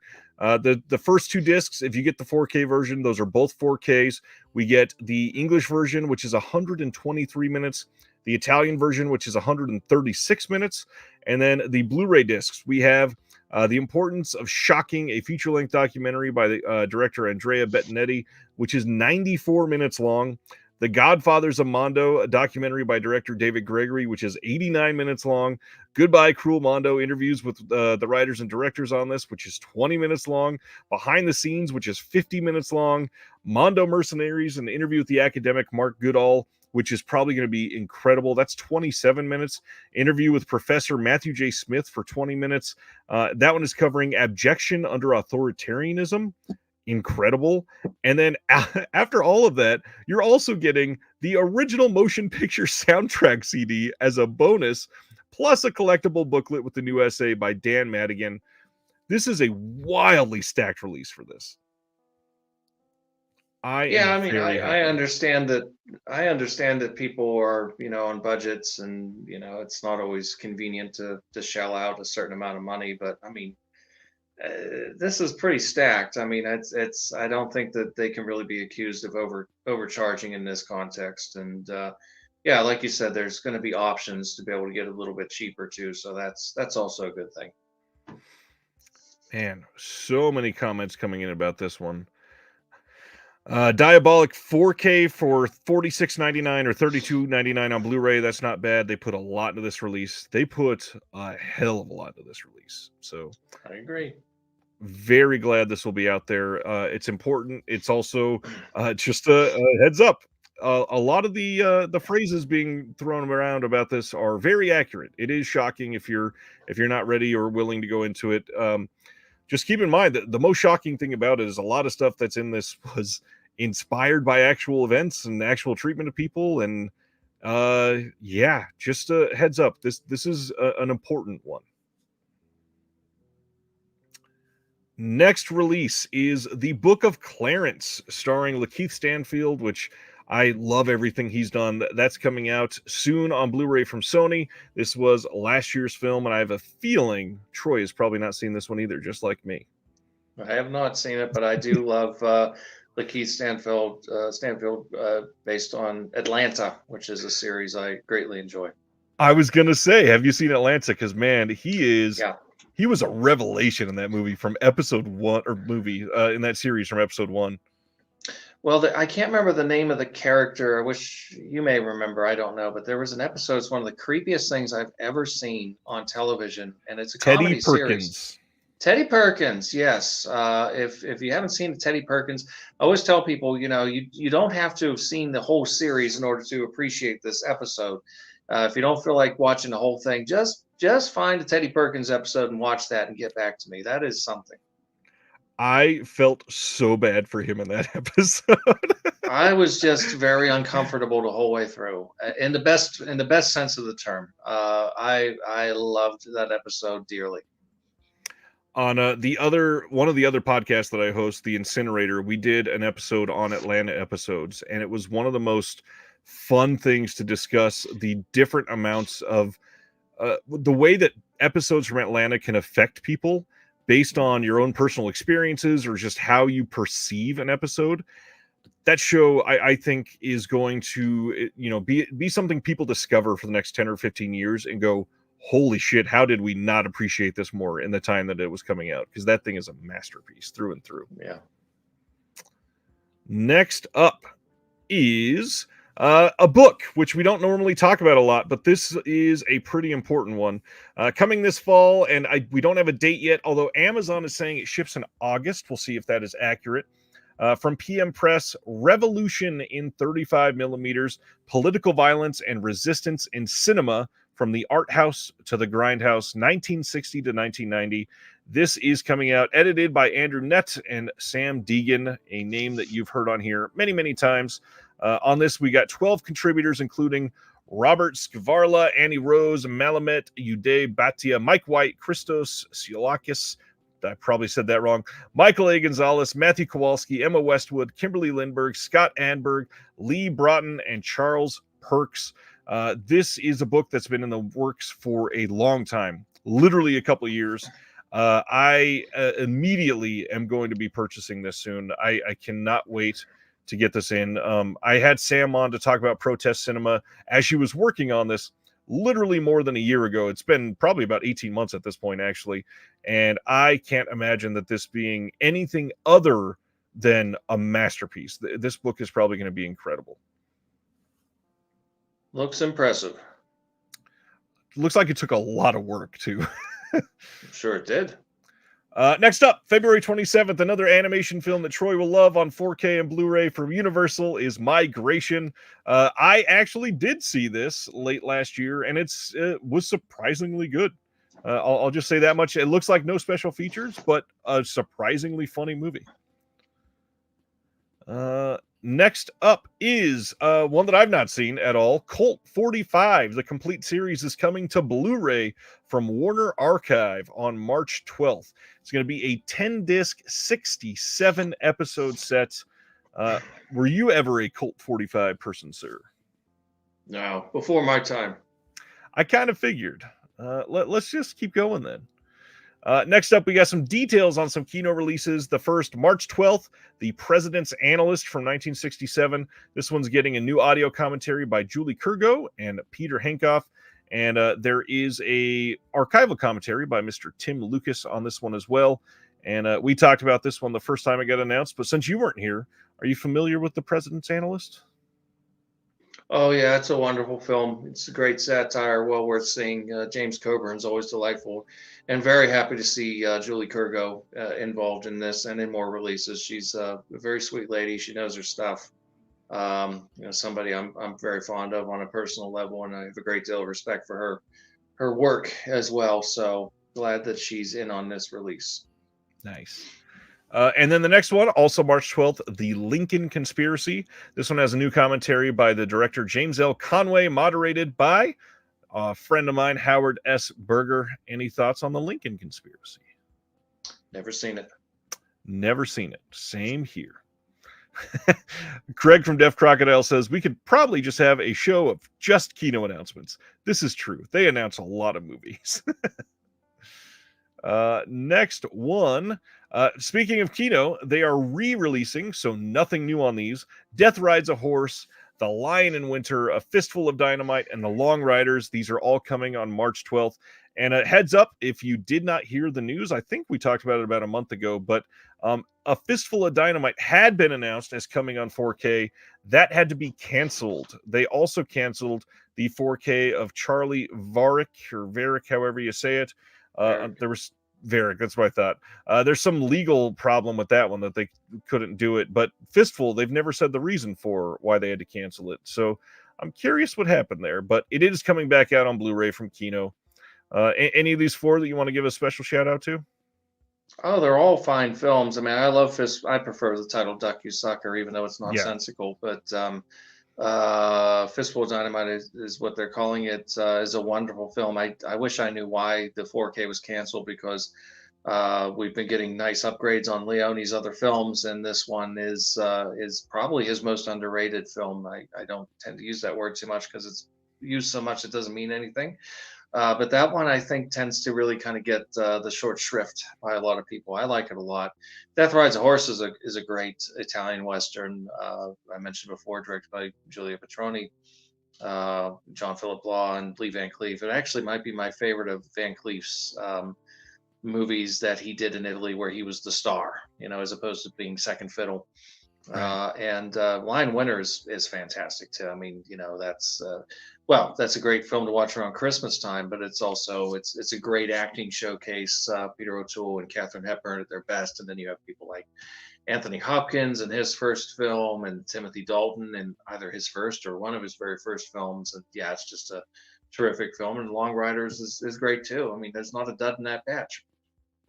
Lots of big names starring all four of these too, by the way. Yeah. If you're not paying attention, these are four big ones. Yeah.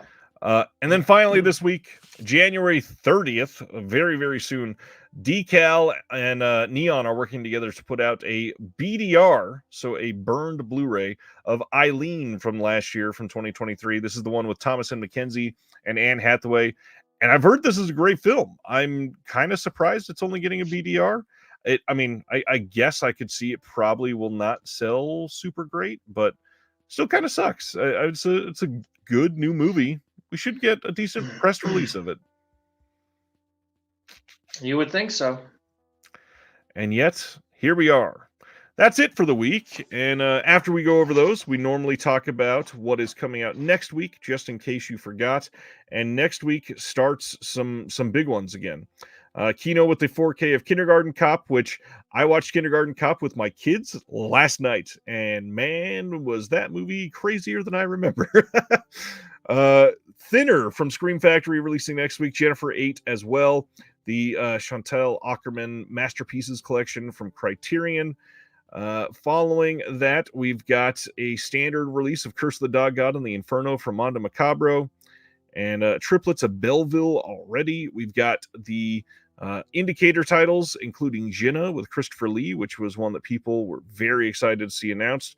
And that's the big ones.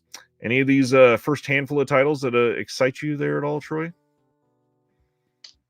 I don't know about excited, but Kindergarten Cop's a lot of fun. Of course, I mean, you'd have to have a very cold heart not to have some enthusiasm for that. And Jinnah is not much of a film, but it's got a great performance by Christopher Lee. It was one of the performances he was really particularly proud of. There was a lot of controversy over a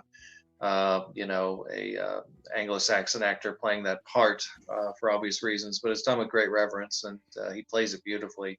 So it's worth seeing for him. I wouldn't go in expecting a great film because I don't think it is. But Right. I mean, that was the luck with him. Sometimes, he was a great Rasputin in a not very good movie about Rasputin. He was a great Bond villain in a not very good Bond movie. So didn't always have the best of luck. But it's worth seeing. If you're a fan of his, it's definitely worth seeing.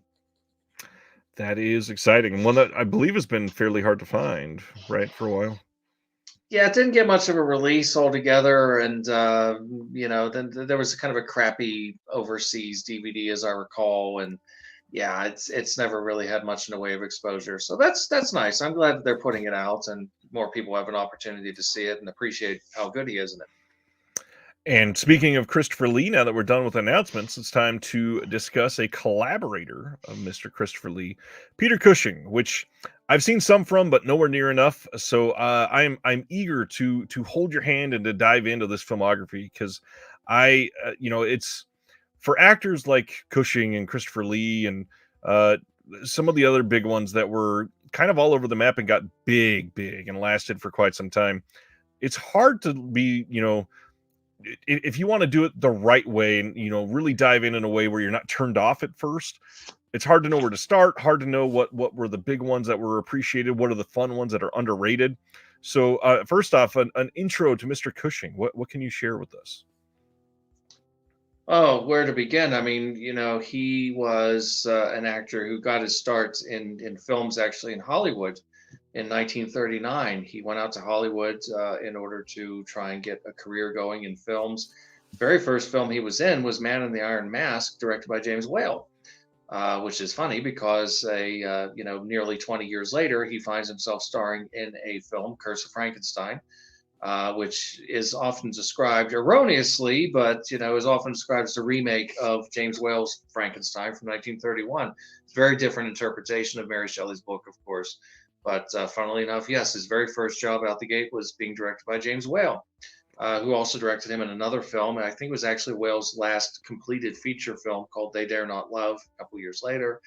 During this period of time, he also did a small role in a Laurel and Hardy comedy called Chump at Oxford, which is certainly well worth seeing if you haven't seen it. I love Laurel and Hardy myself. I think they're kind of timeless.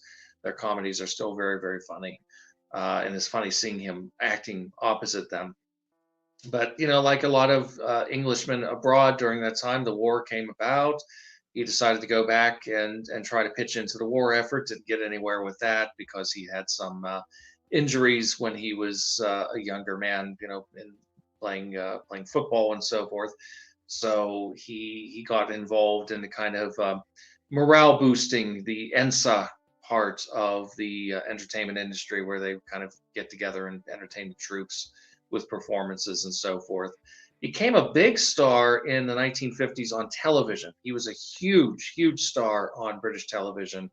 Um, I mean, really impossible to overstate his popularity at that time. In particular, did a version of 1984, which was adapted by Nigel Neal, a name that might be familiar to some of you. Obviously, he was the man responsible for writing the Quatermass stories that were made originally as TV plays for the BBC. Then Hammer made versions in the 50s and 60s as well. He was also involved in the writing of Halloween 3, Season of the Witch, although he took his name off it because he wasn't happy with the results. Uh, and he did this version for TV of 1984 that was so shocking in its time. It caused an incredible amount of controversy. It has happily survived, not in the best version, because the original broadcast version that was put out, that Cushing always said was much better, was not the version that was kept. It was not the version that was recorded. It was a repeat performance. But we're lucky that we have it all together, because most of the TV stuff that was put out at that time, basically the BBC would just tape them over. Tapes were expensive. It wasn't practical to keep everything that was being broadcast. So there's huge chunks of television history that were just taped over because nobody thought it was important. So unfortunately, a lot of that stuff is gone, including a lot of interesting stuff that Cushing did even into the 1960s. He did an Asimov adaptation of The Caves of Steel, for example, which doesn't exist anymore. Well, I think there's like a clip that's floating around, which gives one hope that maybe somewhere, maybe the full version exists. But he became a huge star in British television, and also he worked in big films, but in small parts. So he's in Moulin Rouge, for example, the John Huston film. I emphasize, not the one with Nicole Kidman. And he plays a Although that small would have part in that. been fantastic to see Cushing in a Baz Luhrmann film. Well, not just Cushing, because Christopher Lee is also in it. Right. They're before they're even connected in terms of doing horror films together. They both appear in this movie by John Huston, which is based on the real life story of Toulouse-Lautrec, obviously made into a very melodramatic kind of soap opera in many respects, but a beautiful looking movie. And he's pretty much all over the map, doing all kinds of different films in the 1950s. But then The Curse of Frankenstein, he's offered the role of Baron Frankenstein in this new color adaptation of Mary Shelley's Frankenstein. And in the process, the movie becomes a huge hit. It is enormously successful across the globe. It's the first kind of color gothic horror film of its vintage. After a break in gothic horror, which had kind of fallen out of fashion, got into the Abbott and Costello type parodies, and then it was the era of science fiction, big bug monster movies, things like that, Godzilla, all that sort of thing was rage for a period of time. But Curse of Frankenstein proved that audiences could still be interested in and indeed drawn to gothic horror. So it kicked off a whole new revolution, which ultimately, kind of expanded into other countries, including Italy, France, etc. But Curse of Frankenstein was the big one that kind of got the ball rolling. And in doing that film, Cushing became identified very strongly with horror films. And for a period of time, I think it's true to say he kind of bucked against that a little bit. He was a little bit uncomfortable with that. He didn't want to be typecast, but eventually settled into it and did a whole slew of horror films throughout the 60s, 70s, into the early 80s. So I mean, there's a lot to cover. I mean, in terms of which films are most interesting. I don't know if you have any particular areas that you're more keen in talking about than others, but that's kind of the very generic initial overview of who Cushing was. Let's not forget too, also stage actor. He had worked with Laurence Olivier. He's in Laurence Olivier's film of Hamlet, played the role of Osric, which was played by Robin Williams in the Kenneth Branagh version many years later. Christopher Lee, also in that film, funnily enough, in an unbilled, kind of stolen cameo appearance. He claimed that he sort of snuck onto the set and donned some armor and played a character very much in the background. So nobody even knew that he was there, including Olivier apparently. But that was their first kind of film together, even though they didn't meet at that time. But it's funny how often their careers kind of intersected and how many times they ended up working together because they played off each other very well. My big Cushing is one that we could probably talk for lengths about is The Curse of Frankenstein. It's already been talked about quite a bit, but I love a lot of the Hammer titles, and that one obviously sticks out as a really important title. Considering he was born in I think 1913 or 14, somewhere around there, 1913. and then he passed in what, 95, 94? He died in 94, which I'll never forget for a couple of reasons. One is back in 1986 on Turner, what used to be called WTBS, it's now just called TBS.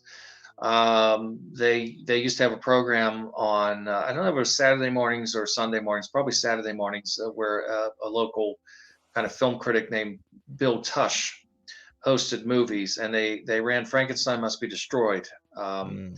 And when the film was over, Bill Tush came back and said, that this screening was dedicated to Peter Cushing, who had passed away earlier that year.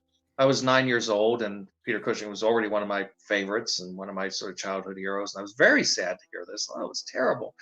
And only to realize then a couple of years later, he's still alive. I had no idea. So he was back from the dead, only then to discover in 1994 in August. I remember being it was a nice sunny day, and I was getting ready to go out with a friend, and my dad called me into the living room, said, "Hey, Troy, come out and look."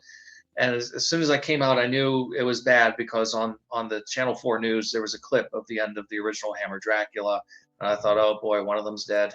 And it was Peter Cushing had passed away finally. So I had to mourn him twice, so to speak.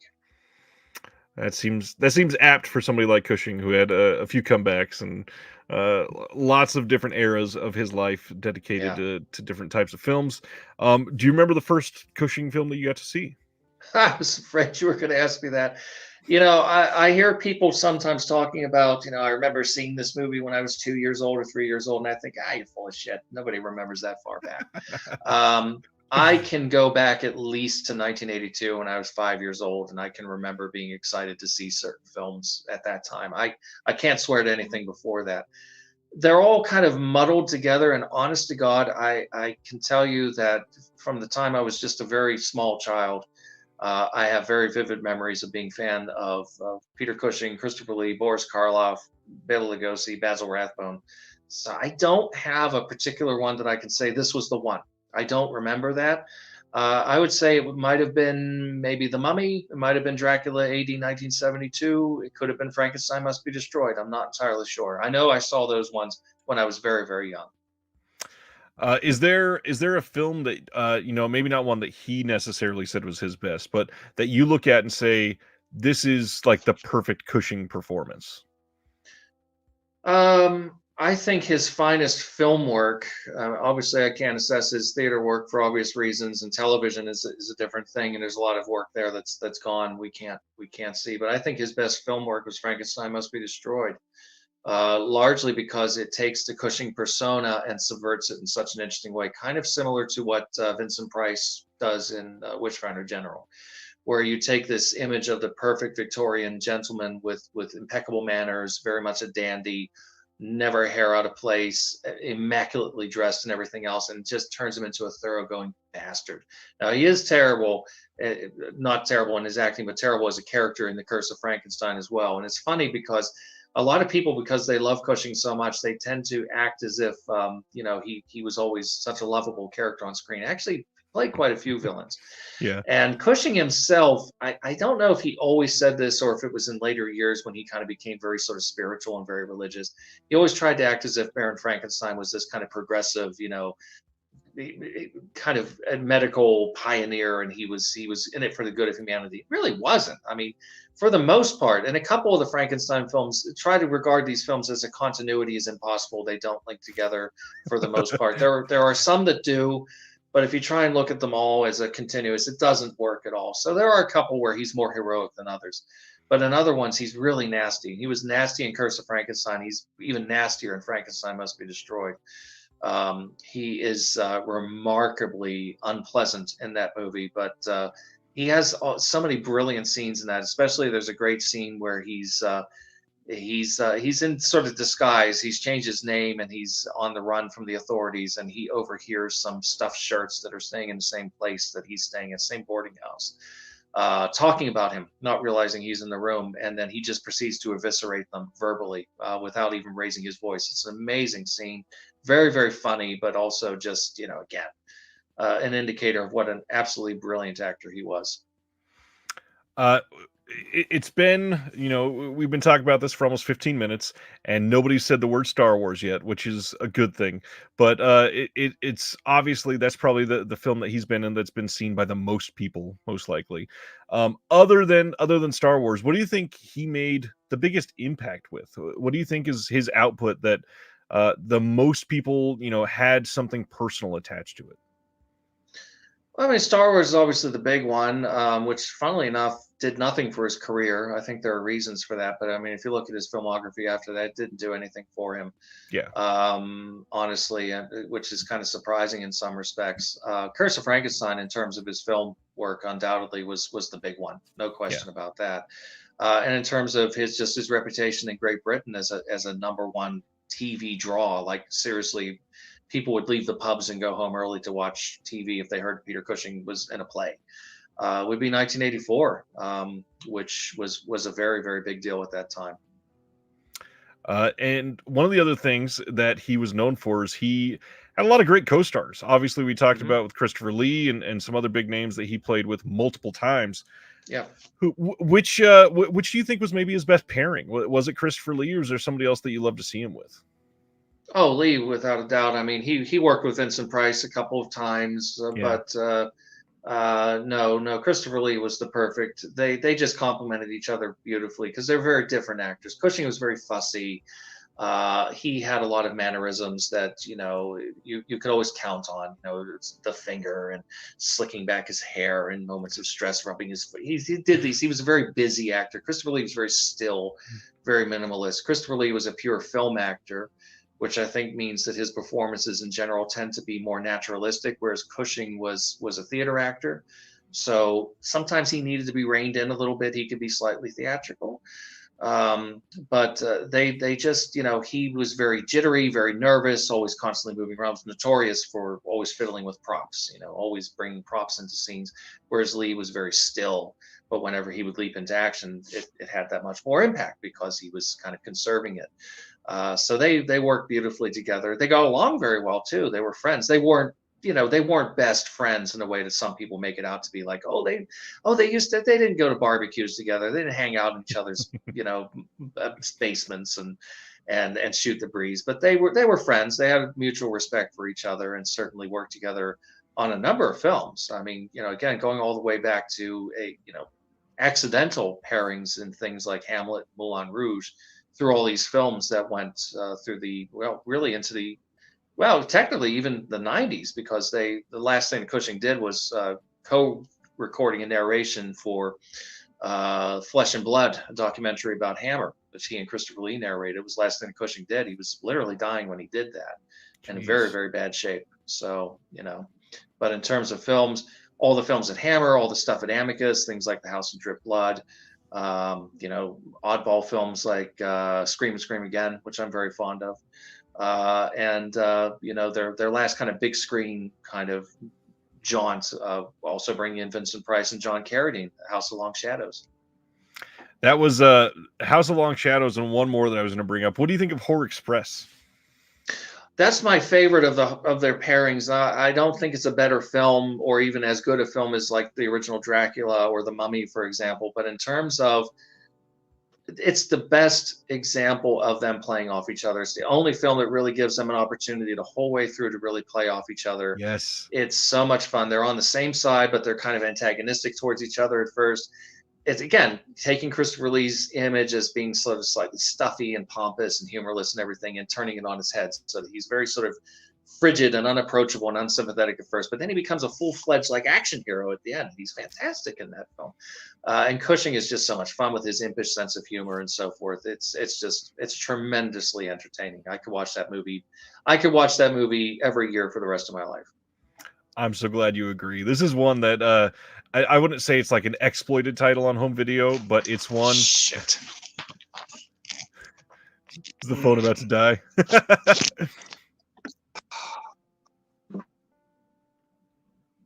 What happened?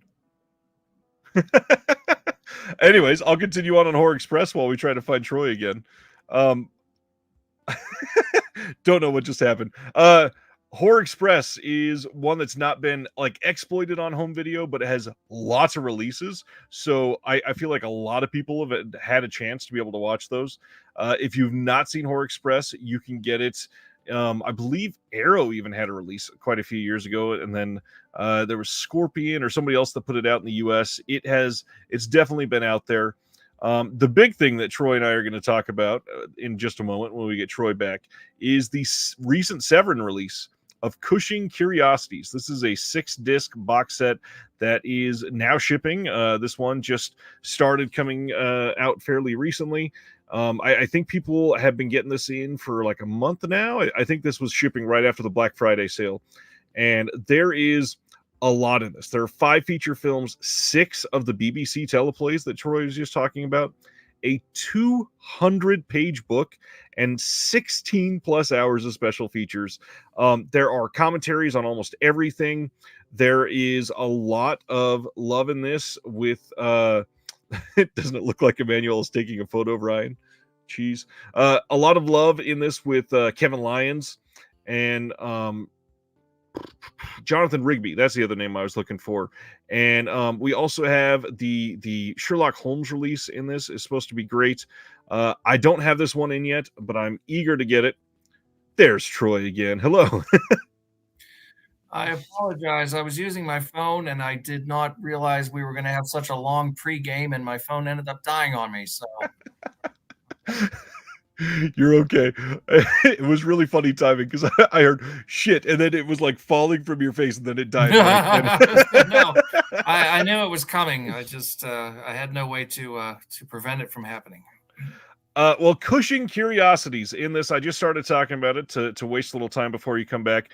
In Yeah. this, we've got Cone of Silence from 1960. We've got Suspect from 1960 and The Man Who Finally Died from 62. 3 and 4 are Sherlock Holmes discs. And then 5 is Bloodsuckers from 1971. And then finally, 6 is Tender Dracula from 74. What can you tell us about any of these and anything else about the box set that you want to rave about?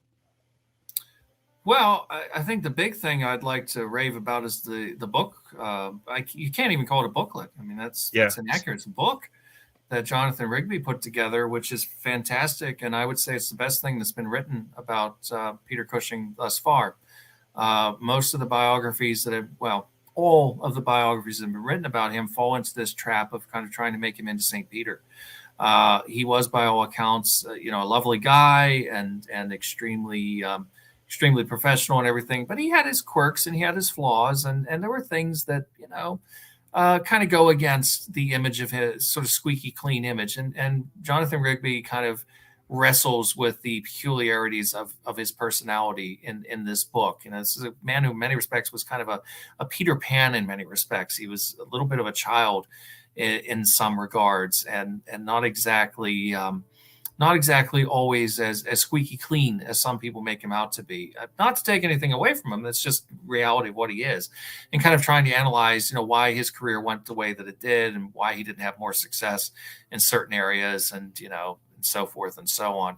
So it's a wonderful, wonderful addition. I mean, it could be released on its own, it'd be fantastic. I'd love to see a proper biography written of him by somebody like either Jonathan Rigby or somebody who's willing to take it on seriously and honestly like that.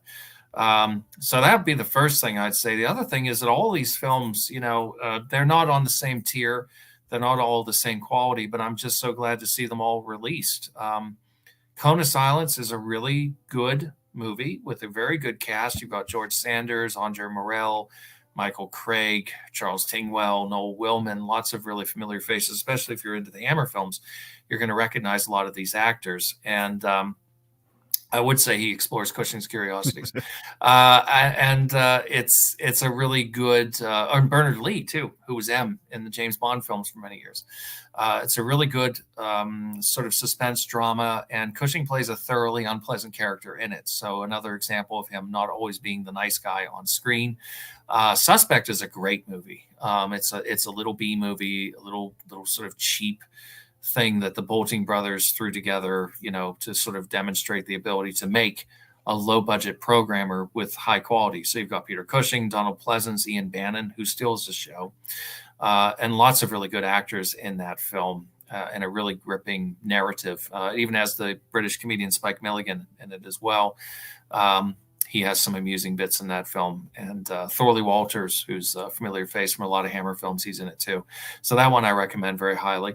The Man Who Finally Died is not as good. It's a little bit, I think it's a little dry. It's a little dull, but it does have some good things. And it's, again, a great cast headed by Stanley Baker, who was a big star. He's a Welsh actor. He's a big star back in the 60s. He's somewhat forgotten now, I think largely because he died rather young. But people who are into genre films might remember him for playing the sarcastic police inspector in Lucio Fulci's Lizard in a Woman's Skin, amongst other things. But I mean, obviously, big films like Zulu and Guns of Navarone and so forth. So, film isn't quite the sum of its parts, but it's worth looking at. The Sherlock Holmes series is interesting because these are the surviving episodes as well as excerpts of some shows that haven't survived, but there are clips of them available. Famously, Cushing, well, we should say, first of all, he played Sherlock Holmes in 1958 for Hammer in a version of Hound of the Baskervilles. It has often been said that the film was a commercial failure and that this killed a series of Sherlock Holmes films that Hammer was going to make. That neither of these things are true. First of all, the film was successful. It wasn't as successful as Curse of Frankenstein or Dracula or Revenge of Frankenstein, but it made money. But they never intended to make a series of Sherlock Holmes films. That wasn't part of their agenda. They just thought, Hound of the Baskervilles, Gothic, this fits into what we're doing at this time, we'll do one. I'm sure if it had been a bigger hit, they might have looked into doing more, but it wasn't really up to them because they didn't control the rights to the stories at that time. And the estate was not happy with the film, apparently, because they thought it was too violent. So I think that was going to happen regardless. Anyway, a decade later, he takes over from an actor named Douglas Wilmer, who has been playing Sherlock Holmes on TV back in 1965.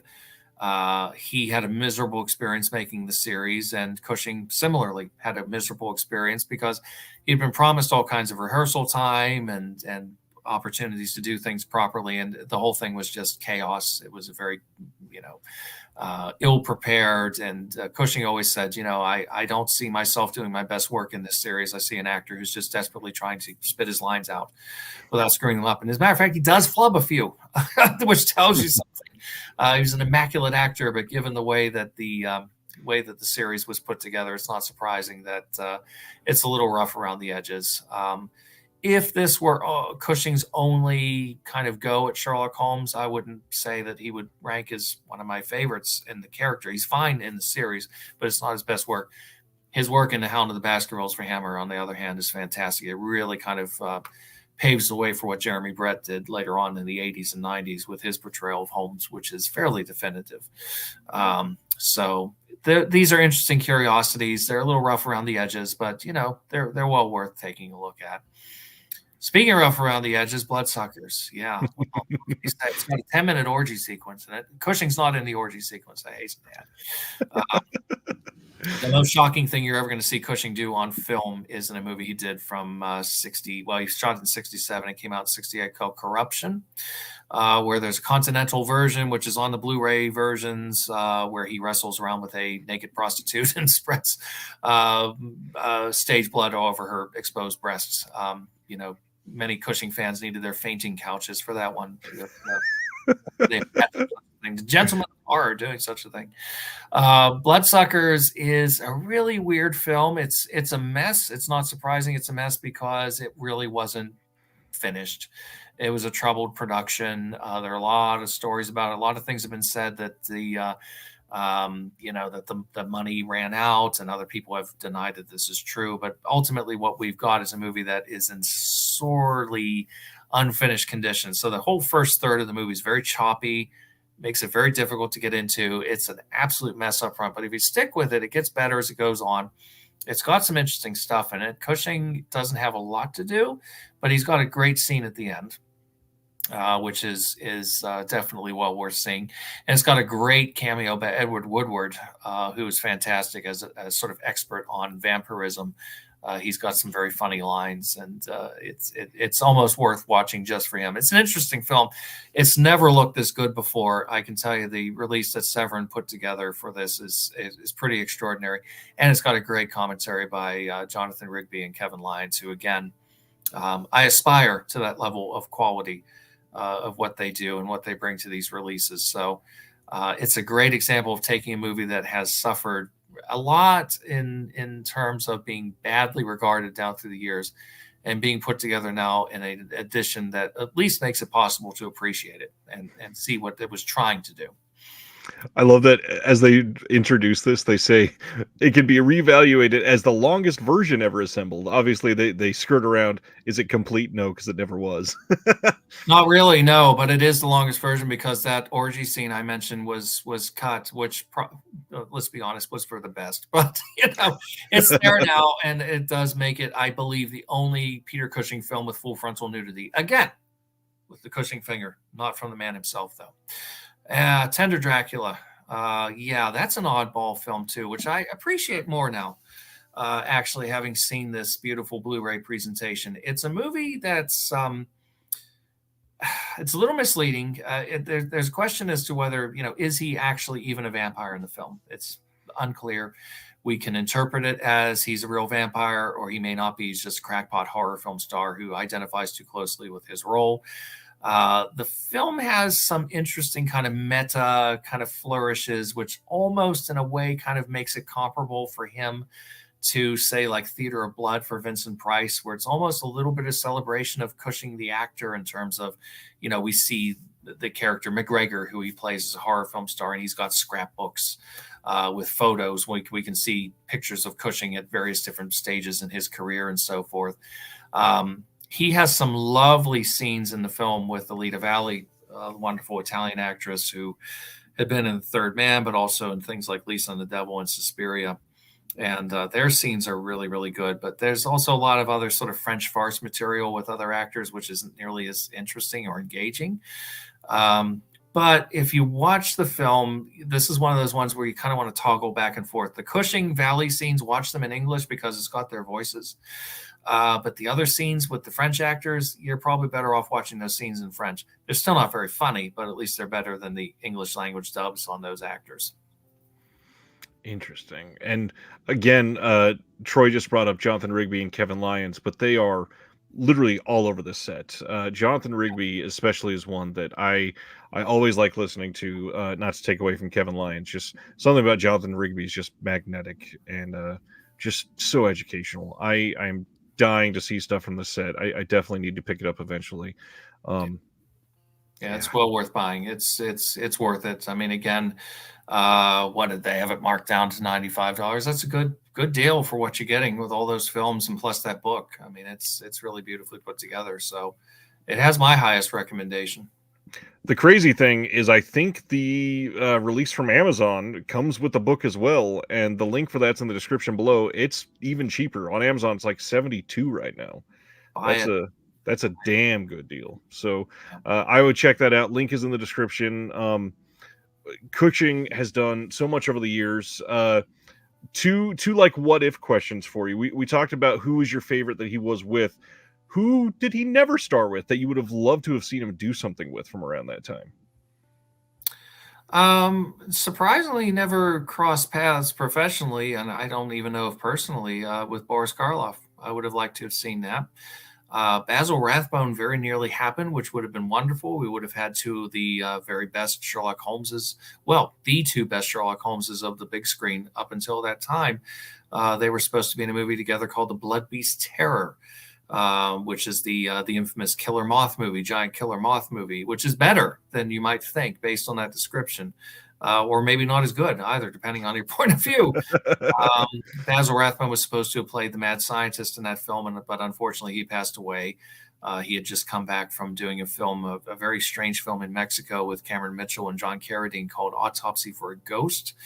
Apparently the altitude in Mexico didn't agree with him, and he died of a heart attack quite suddenly. I think he was 75, which is not, it's not that old.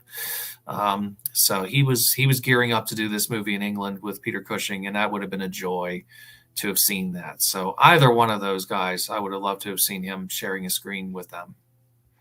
Other than characters, is there a role that he didn't ever get to play, or a type of role that he never played that you feel like he would have been really great at?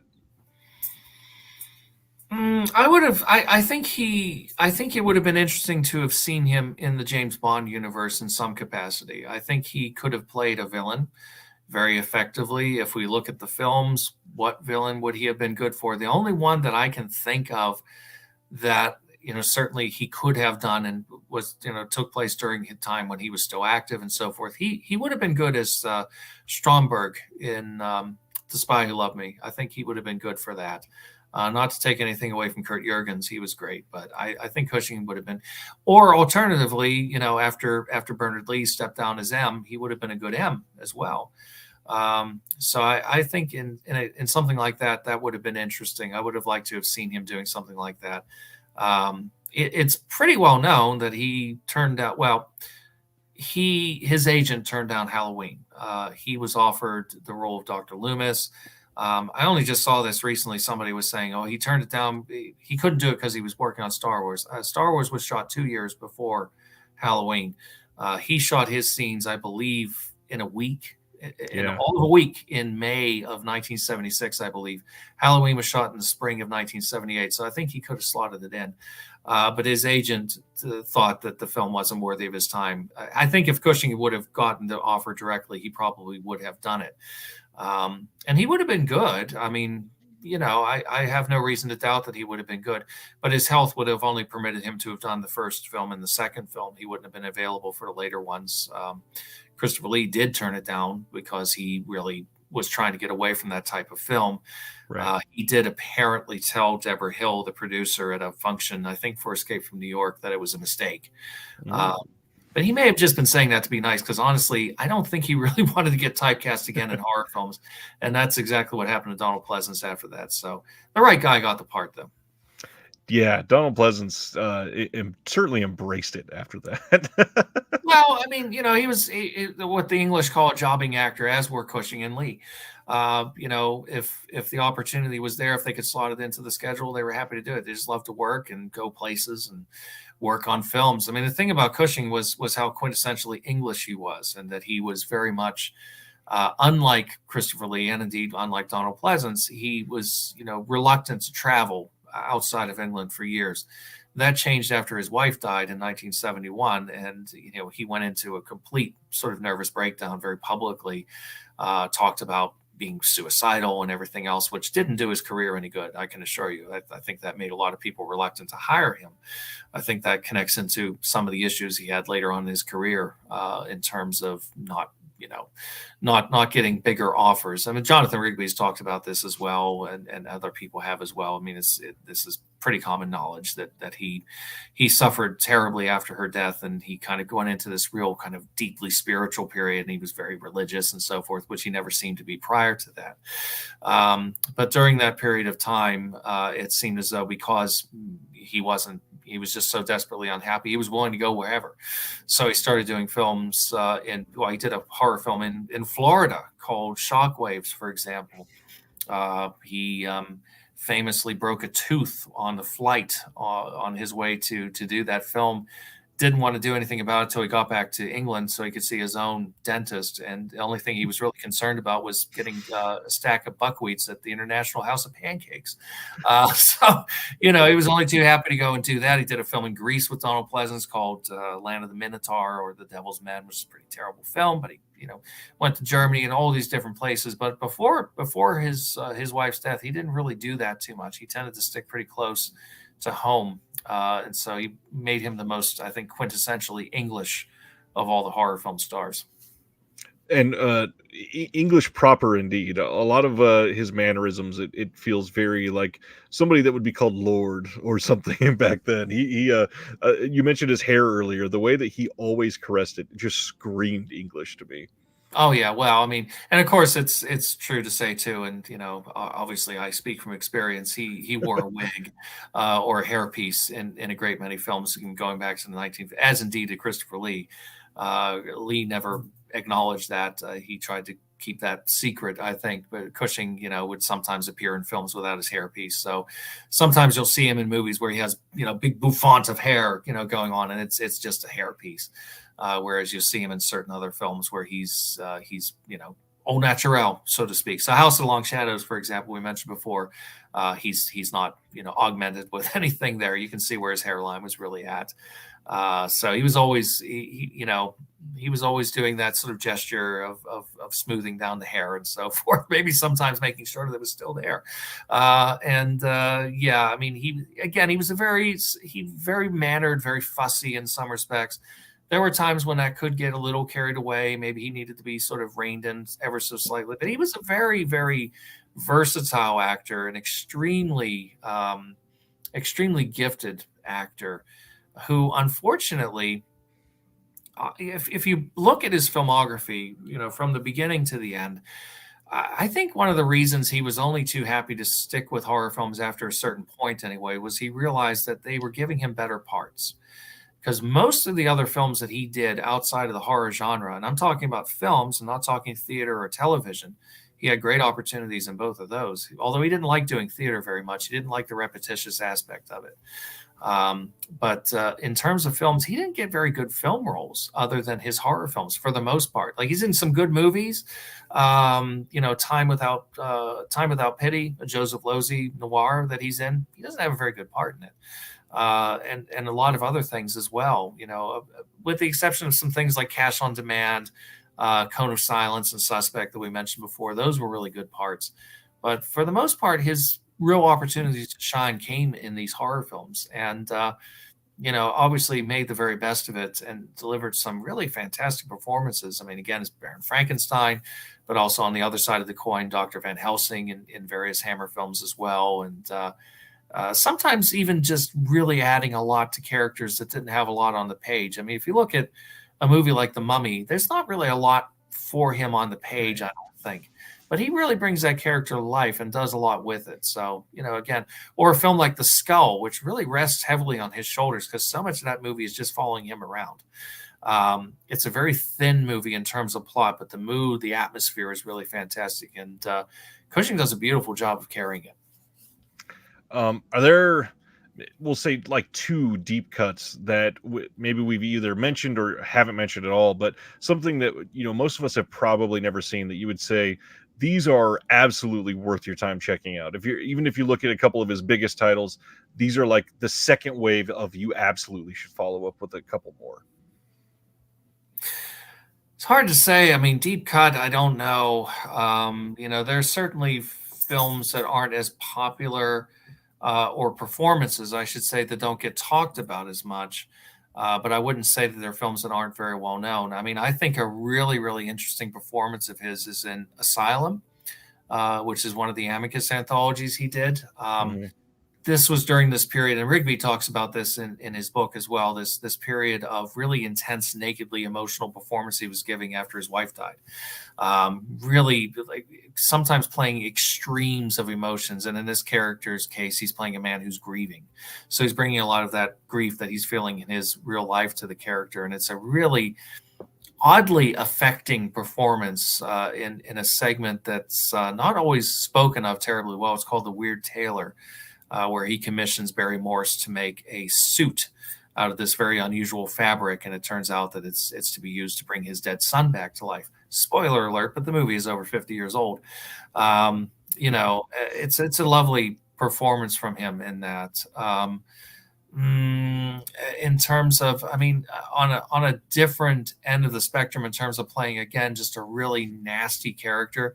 It's not that it's an unknown film. I think it's fairly popular among people who like these films, but Twins of Evil, where he plays a fanatical witch hunter who is extremely unsympathetic. And again, it's always funny to me, again, because people love Cushing so much, and for obvious reasons. I mean, there was a great warmth to it, and a great warmth to him, and a great humanity to him. But let's not confuse the actor with the roles, and vice versa.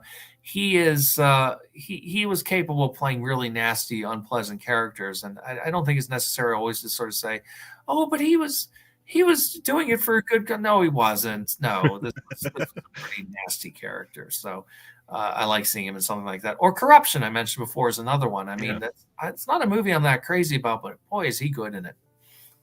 I would agree there. That's a fun one for him.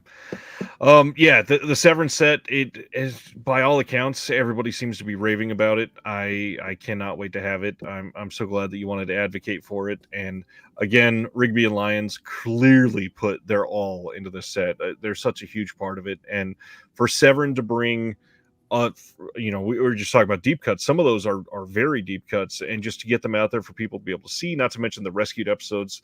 I mean, that's a big deal. A lot of these would never get a chance with any other label. So Severin just once again delivering things that are, I mean, to be fair, a lot of those are kind of risky, and especially to put them in a bit of an expensive package.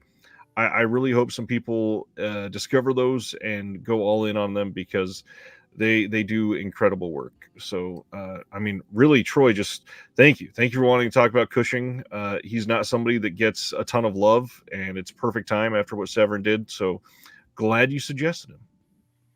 Yeah, I mean, again, he's one of my favorites. Has been literally for as long as I can remember. And Always a pleasure to get a chance to talk about him. As many commentaries as I've done, I think I've only done one film that he was in, and that's The House of Drip Blood, which is, obviously a movie I love, and have a great deal of affection for. But yeah, I mean, he's somebody I never tire of watching, and it's interesting. Pop culture has a very short memory. It's true to say that, even big iconic actors and so forth that you would think most younger people and just the average person on the street, they probably don't even know who Humphrey Bogart is. Yep. To be honest, they probably don't. They probably don't know who Edward G. Robinson is. A lot of these people, they certainly don't know who Peter Cushing is. And if they do, they know him as the old guy in Star Wars. Which to an extent is what probably a lot of people would say about Christopher Lee now as well. They know him for battling Yoda in one of the later Star Wars movies, or for being Saruman in Lord of the Rings. I mean, Lee was fortunate that he had this fantastic last act after a pretty grim period in the 80s and 90s where he wasn't always getting great films. So he had a great renaissance at the end. I think Cushing could have had something similar had his health been better. But unfortunately, after doing what became his last theatrical big screen film, a movie called Biggles Adventures in Time, around about 1985, he was diagnosed with cancer, and his health became too precarious for him to be insured. So he wanted to work. He kept, he was actually, I mentioned Jeremy Brett before. He was going to do one of the episodes of the Sherlock Holmes series that Jeremy Brett did, called The Last Vampire.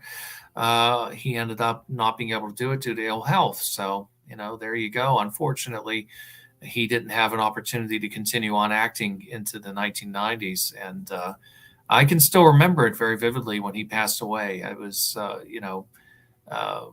certain celebrity deaths hit you in a certain way. Cushing, Pleasance, Christopher Lee, obviously, and a few others definitely hit me hard, because these were people I grew up really, really admiring, and almost in a weird sort of way, they almost sort of felt like family to me growing up, because they were just always there. Yeah. Vincent Price, another one, big one. When Vincent Price died in '93, I was really terribly depressed. And I didn't know these people. I didn't meet them, although I did manage to get Peter Cushing's autograph. I sent away, and he sent it to me not long before he died. So, I mean, that's wow. something. That's really cool. That's awesome. I don't always do this, but I gotta ask, you got any book work happening? Is there anything else that you can hint that you got coming up anytime soon? No, I mean, I can talk about a couple of things because I've already announced them. We talked before about Eugenio Ercolani. He and I are working on a potential series.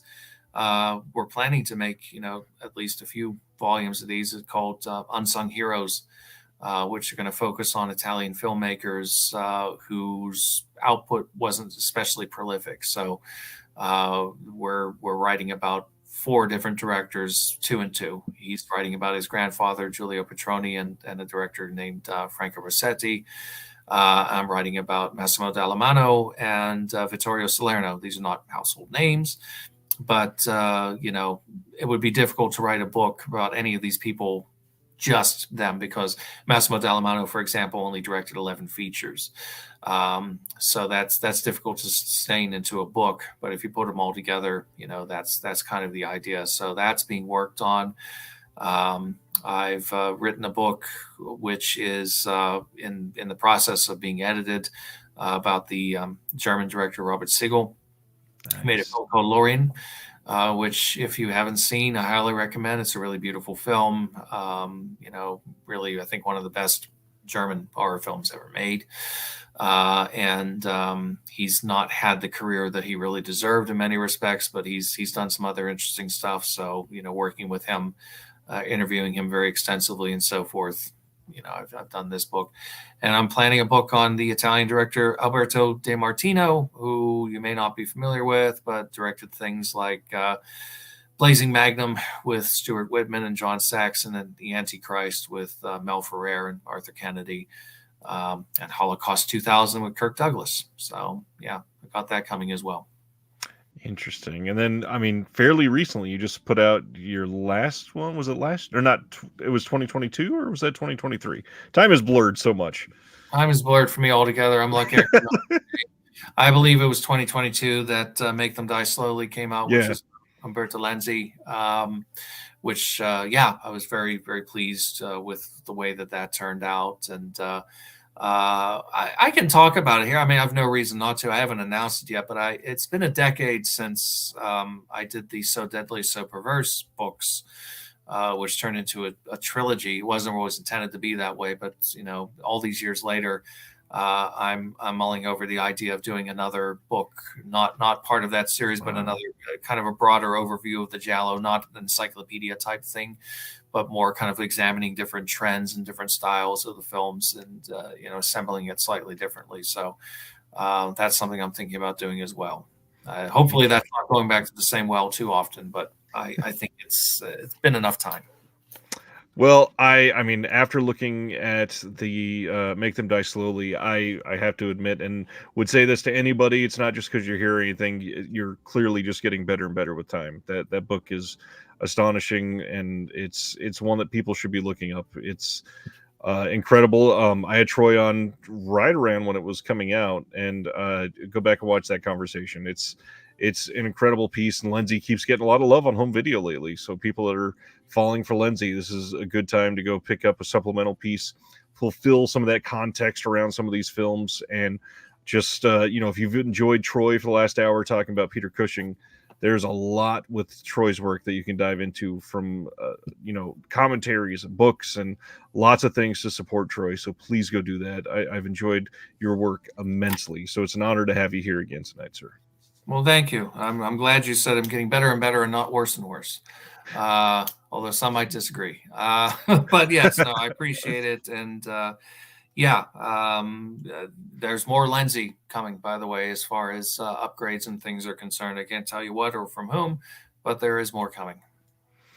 That is not surprising. I'm really glad that that's happening. Troy and everybody that's been hanging out tonight, thank you so much for taking the time to be here. Craig from Deaf Crocodile, he wants you to repeat that German film that you were talking about? It's called Laurin, Laurin. It's from the 1980s. It was released in 89. There is a British Blu-ray at this point from Second Run. It's a really, really fine film. Lots of influences from many interesting sources. Heavy Polanski influence, for example. Mm-hmm. Maybe he's somebody we'll talk about someday if the public is prepared. we will try to get the public prepared. Again, everybody go check out Troy's stuff. Thanks for your time hanging out tonight. We will see you next Thursday.